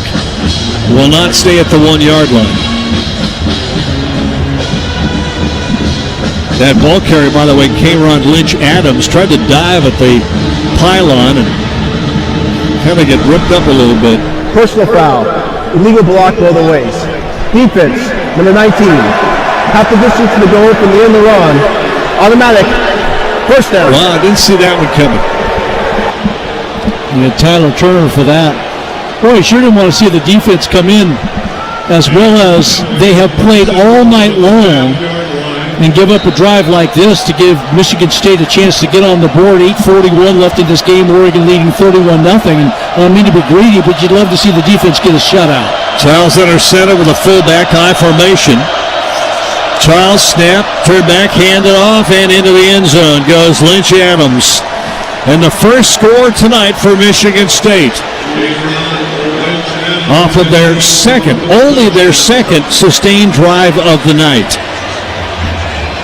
So a 31-6 ball game. And Michigan State lining up to kick the extra point. Jonathan Kim, who is 10 of 11 in extra points this year. Not that it would make a huge difference, but every play counts. And for the Spartans, trying to make it a 31-7 ball game. Extra point try coming. Snap, the place, and the kick up, and good. So 31-7 at the 8:27 mark. Duck football sponsored by Pepsi. Bigfoot Beverages, and the Pepsi Go Ducks Game Day app. Download the app and follow the Ducks. Go Ducks, drink Pepsi. Well, Dusty Hera, a lot of fans wondering whether or not we have seen the finish tonight of Dylan Gabriel and maybe Dante Moore in the ballgame. Yeah, this could be a prime opportunity to see number 5. We didn't get to see him last week down at UCLA in the Rose Bowl. We saw Austin Novosad come in on the final drive of the game, but right now Dante Moore is warming up on the 30-yard line, looking like he might be able to getting into this game. 8:27 remaining. Fourth final quarter, 31-7 Oregon. We'll get the ball back on the kickoff coming up from Michigan State. From our Country Financial broadcast booth. Great night for football on the Oregon Sports Network from Learfield. Dear autumn leaves, you won't be covering roads alone this season. Take on fall in the powerful Toyota Tundra or tackle trails in a Tacoma. Head to Toyota.com for more info. Toyota, let's go places. No matter what you do or where you do it in Oregon, SAFE is with you, helping injured workers return to work and preventing future injuries. SAFE, workers' comp that really works. Learn more at SAIF.com. Count on Oregon Mutual Insurance, a proud sponsor of the Oregon Ducks home team, for your business, vineyard, farm, or ranch insurance needs. If you are a small or large business owner, winery, farmer, or rancher looking to make an insurance carrier change, Oregon Mutual and Oregon Mutual's network of independent agents will work with you to devise a policy that fits your business or farm operations. Visit ormutual.com to learn more.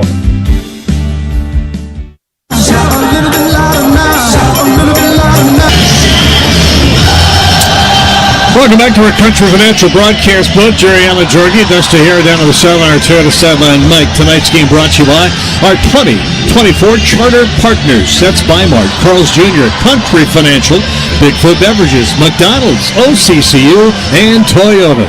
Their dedication and substantial investment have been crucial in advancing Oregon athletics to this new chapter in the Big Ten. Toyota drive summary for Michigan State to get on the board. 7 plays, 75 yards, and 251. Lynch Adams with the 1-yard touchdown run and Kim's extra point. Aiden Childs is 4 for 5 for 67 yards on that drive, and Oregon leads 31-7. 8:27 left here in the game. Kickoff, going to go high and returnable if he wants to, but he'll fair catch it at the 1-yard line. Whittington, and it'll come out to the 25. And for the first time, really, with time on the clock and a chance to really do something, it is Dante Moore at quarterback. 6'3", 210-pound sophomore, transfer from UCLA. Very talented. Interested to see what he can do. We see Kavika Rogers in on the offensive line. Dave Luley, I believe, is in there. Silva, maybe. 25-yard line. Wideouts 2 to the left, and Lowe goes in motion to the right. And here's a handoff, and stuck in the backfield. And Jaden Lamar had no chance. Whoa. And flags fly all over. And this is either an action or a reaction. And might have been more of a reaction. Ryan Pelham didn't like something that was going on, and he got caught reacting. And it's going to put the Ducks maybe back in a big hole. It does. After the play, unsportsmanlike conduct. Defense, number 81. It's half the distance with goal for the succeeding spot. The down counts. It's second down. Yeah, we got the team wrong. Yeah, team. Correction. Offense, number 81. Yeah, right guy, wrong team. It's against Oregon. Gabriel will finish the night 20 of 32, 257 yards, 2 touchdowns, and uncharacteristically 2 interceptions. So that penalty is going to take it back to the 10-yard line now. Well, just disappointing. Number one, it's a dead ball foul, so you don't get the down back. And this really limits what you can do offensively with Dante Moore. You don't want to be taking chances for the most part when you're at your own 10-yard line. Second down and 25 at the 10. Moore, snap, Quick throw out, catch made, spinning and trying to get by one is low. He won't. He'll get probably 6 or maybe 7 yards out of that quick throw to the right side. And it was Jordan Dickey, I beg your pardon, Dickey with a catch. And the clock continues under 8 minutes. Dante Moore, young man from Michigan. The state of Michigan's where he grew up and is now playing against one of the schools from his home state. Getting an opportunity to nice quick throw to the outside. Third down at 18. Way out to the left-hand side. 2 receivers. Jordan Dickey, one of those. McClellan, the other, and in motion, coming from right to left. Back to throw, Dante Moore. Pressure comes, runs away from it, gets away, going to the sideline, steps out of bounds up the 23. And that'll bring up 4th down as they had a lot to make up and nobody was open. So the Ducks will punt for the first time tonight. 7:13 remaining. Second time, beg your pardon, the second time tonight. Line of scrimmage to 23. Yeah, they went 3 and out on that opening drive. I'd forgotten about that. It seemed like last game. It seemed like a long time ago. Deep, Montori Foster Jr. His own 40-yard line. Ross James ready for the snap. Need to hurry. They're not going to get it. Timeout, Oregon. And it's almost like they wanted to take the timeout. There was no sense of urgency or hurry at all. Dunn was kind of watching to the sideline of the Ducks called timeout. 6:43 remaining, 31-7. Dusty Hare mentioned it a moment ago. Everybody holding their breath, afraid to talk about it. But with 6:43 remaining, if the Ducks can continue on this course tonight, we're looking ahead at a huge weekend coming up next weekend here at Autzen Stadium. Can't hide it. Fans know about it. The media's talking about it. At some point or other, you got to say, Ohio State's coming to town. Well, I'll tell you, the performance by Oregon tonight, especially through the first 3 quarters and here into the 4th quarter, is a team that's very focused. They didn't take a peek to the next week. No. Nope, did not. 4th down at 12 from the 23-yard line. Luke Dunn going to punt this one and get some good hang time out of it. Fair catch called for at the last moment by Montori Foster Jr. And Michigan State will have it at their own 31-yard line, first down. 42 yards on that punt from Luke Dunn. Back to school can be chaotic, and Kohl's knows that finding what you need for a great year should be the one thing that's easy. That's why you can find A-plus school essentials, all for a great price. When back to school stirs up the unexpected, it's time to head back to Kohl's. First down at the 31-yard line. New quarterback in now, Alessio Milivojevic from the shotgun. Snap, back to throw right away. Throws a very quick snap out throw across the 35 to the 37-yard line. That's Nick Marsh on the catch. Alessio Milivojevic is a 6'2", 216-pound freshman. Is it Schuster? I think Schuster's in the game. Tommy Schuster. Was it Schuster? Number 10? I thought it was 14. I beg your pardon. Schuster, number 10. 6 even, 200-pound, 6-year senior. 31-7. Pickup was 7. It'll be second down and 3 from the 38 of Michigan State. Right hash, under center this time for Schuster. Back and hands it off. Going left, a little bit of room across to the 40. Can bring up third down and very, very short. Schuster, a transfer from North Dakota.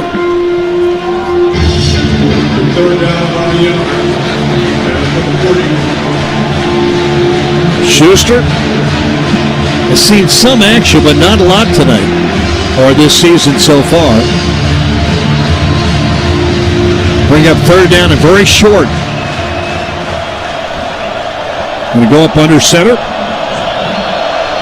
Third down at about a yard from the Michigan State 40. Motion, back and hand it off. And the Ducks did a great job of not letting Lynch Adams get free to get a yard. No gain. It's fourth down and a yard. Connor Soley, the first Duck there. So 4th and a yard. Under 5 minutes to go here. Michigan State trying to get on the board again. Spread you out under center. One wide receiver out to the right. 2 receivers close left. Schuster under center. Goes back, wants to throw. Rolls right, still moving. Stops. Goes back the other way. And he's got some room if he wants to. He'll get the first down and hook slide down across the 46-yard line. That was all Schuster. He rolled out to his right. Guys covered downfield, and he wasn't going to go anywhere to his right, but there was nobody back to his left when he cut back across the field. So first down, Michigan State. He wasn't going to get the first down. In fact, he probably was going to lose yardage. But he looked out to his left, and there was nobody there, and he took off. First down at the 45. Under 4 minutes to play now here at Autzen. Under center again for Schuster. A 6th-year junior. Go back, play action, throw again. Downfield. Back shoulder throw. Catch made up at the Oregon 36-yard line, and that's the tight end, Jack Velling. Yeah, Peyton Woodard on the coverage over there. A little bit of play action fake, misdirection, trying to roll him out right, throw back left to the Oregon sideline. And that back shoulder throw is what allows Velling to make the tackle or make the catch. He had to almost catch that ball between his legs to come up with it. 19 yards on the pass play from Schuster. First down at the Oregon 35-yard line. 3:19 remaining. One wide out way to the right. Now motion man sets 2 over there as Johnson joins him. And back to throw again, Schuster. With some time, throws, catch made, and a very short tackle. I got you around the leg. You're not going anywhere. Pass was completed to Nate Carter out of the backfield, and Soley was holding on for life out there. He got him around the ankle, just hugged his leg to him. Pickup of only 3, second down and 7, down to 2:44 remaining. 31-7 Oregon. Out to the right, Johnson. Second down, under center for Schuster. Second down and 6, almost 7. Schuster back and hand it off. Running right, trying to get the edge. A little bit of a corner inside the 25. First down run, and then out of bounds at the 20-yard line. Just need to continue to move. Need to be a little bit better at setting the edge out there. He was able to bounce that outside pretty easily, and I don't know if that's Blake Purchase or who it was on the outside, but just too easy to get outside there. Got to contain a little bit better. 2-minute warning. We reached the 2-minute mark. It'll be first down for Michigan State at the Duck 20-yard line. Duck defense trying to dig in and not give up another score. They lead it 31-7 from our Country Financial broadcast booth. U.S. Bank is a proud supporter of Oregon athletics. Together, there's nothing as powerful as the power of us. Let's take the break and come back to Autzen after this on the Oregon Sports Network from Learfield. This season, the Ducks have their eyes on the ball, and fans have their eyes on the bundle, the McDonald's Game Day Bundle. Score big with the new Cheeseburger Pack, including 2 of the classic cheeseburgers you love, a 20-piece Chicken McNuggets, and 2 medium orders of our world-famous fries, all for just $14.99, only on the app. Must opt into rewards at participating McDonald's, valid through 2024-25 football season. Ba-da-ba-ba-ba.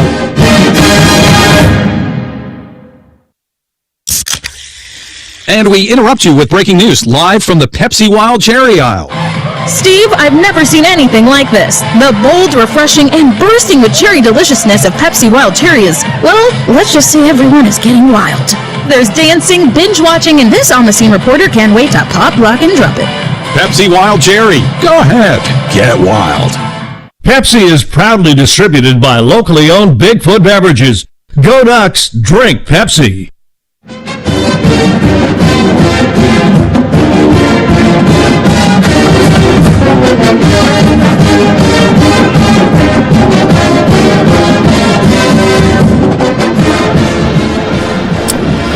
Two-minute warning, 31-7.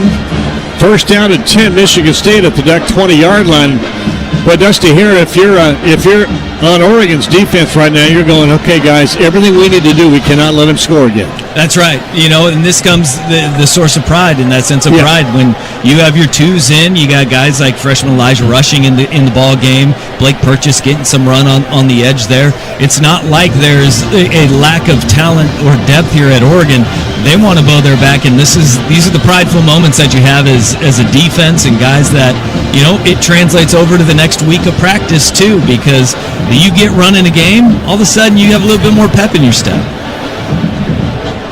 Elijah Rushing, one of those Ducks in there. Aiden Braylon getting some minutes, and it counts. This is not that doesn't count now. You got a 31-7 lead. No, it counts. It means something. It means something. So that's, you know what, Jerry, I'm going to spotlight today's best in the game, brought to you by Old Dominion Freight Line. Jordan James. A great game he's had. 24 carries, 166 yards, and a touchdown. Running hard, big plays, physical, everything that's gone with it. A lot of credit to the offensive line, obviously, but Jordan James is going to be our Old Dominion best in the game. Old Dominion Freight Line works hard to be the best in the game and is proud to support those striving to be at the best of theirs. So he earned those yards to him. And the offensive line did a great job. But he ran through tackles. He was quick to the hole, made some great cuts. He hurt some people. Yes, he did. Especially that first half. Sent two receivers out to the left, under center for Tommy Schuster, the quarterback. Motion man comes all the way right. That's Foster. Sets up. First down at the 20. Play action to throw. Swings it out. Going to be out of the backfield. Velling's going to make the grab. Got back to the line of scrimmage. I didn't think he made it back to the 20. It's a great tackle by Jacobs. Justin Jacobs stayed right with the tight end. Did not let him get away. So it'll be second down and 10 from the 20-yard line, but he didn't get back to the 20. Not even close. Forward progress was pretty kind. Second and 10, left hash. Two receivers come out to the right, making three as one's inside close, and one close to the boundary of the left short side of the field. Schuster, shotgun, throw, pressure, gets away from it, stops, going to go back the other way, doesn't get away, does get away, doesn't get away, goes down.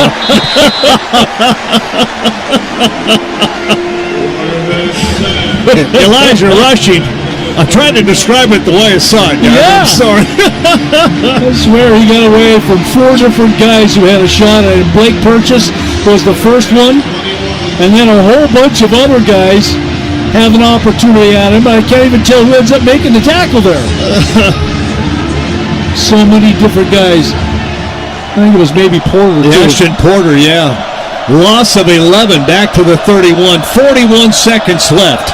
Third and 21 yards at the Duck 31-yard line. Schuster back to throw. Pressured. Throws. Catch made and out of bounds at the 25, and Schuster took a shot.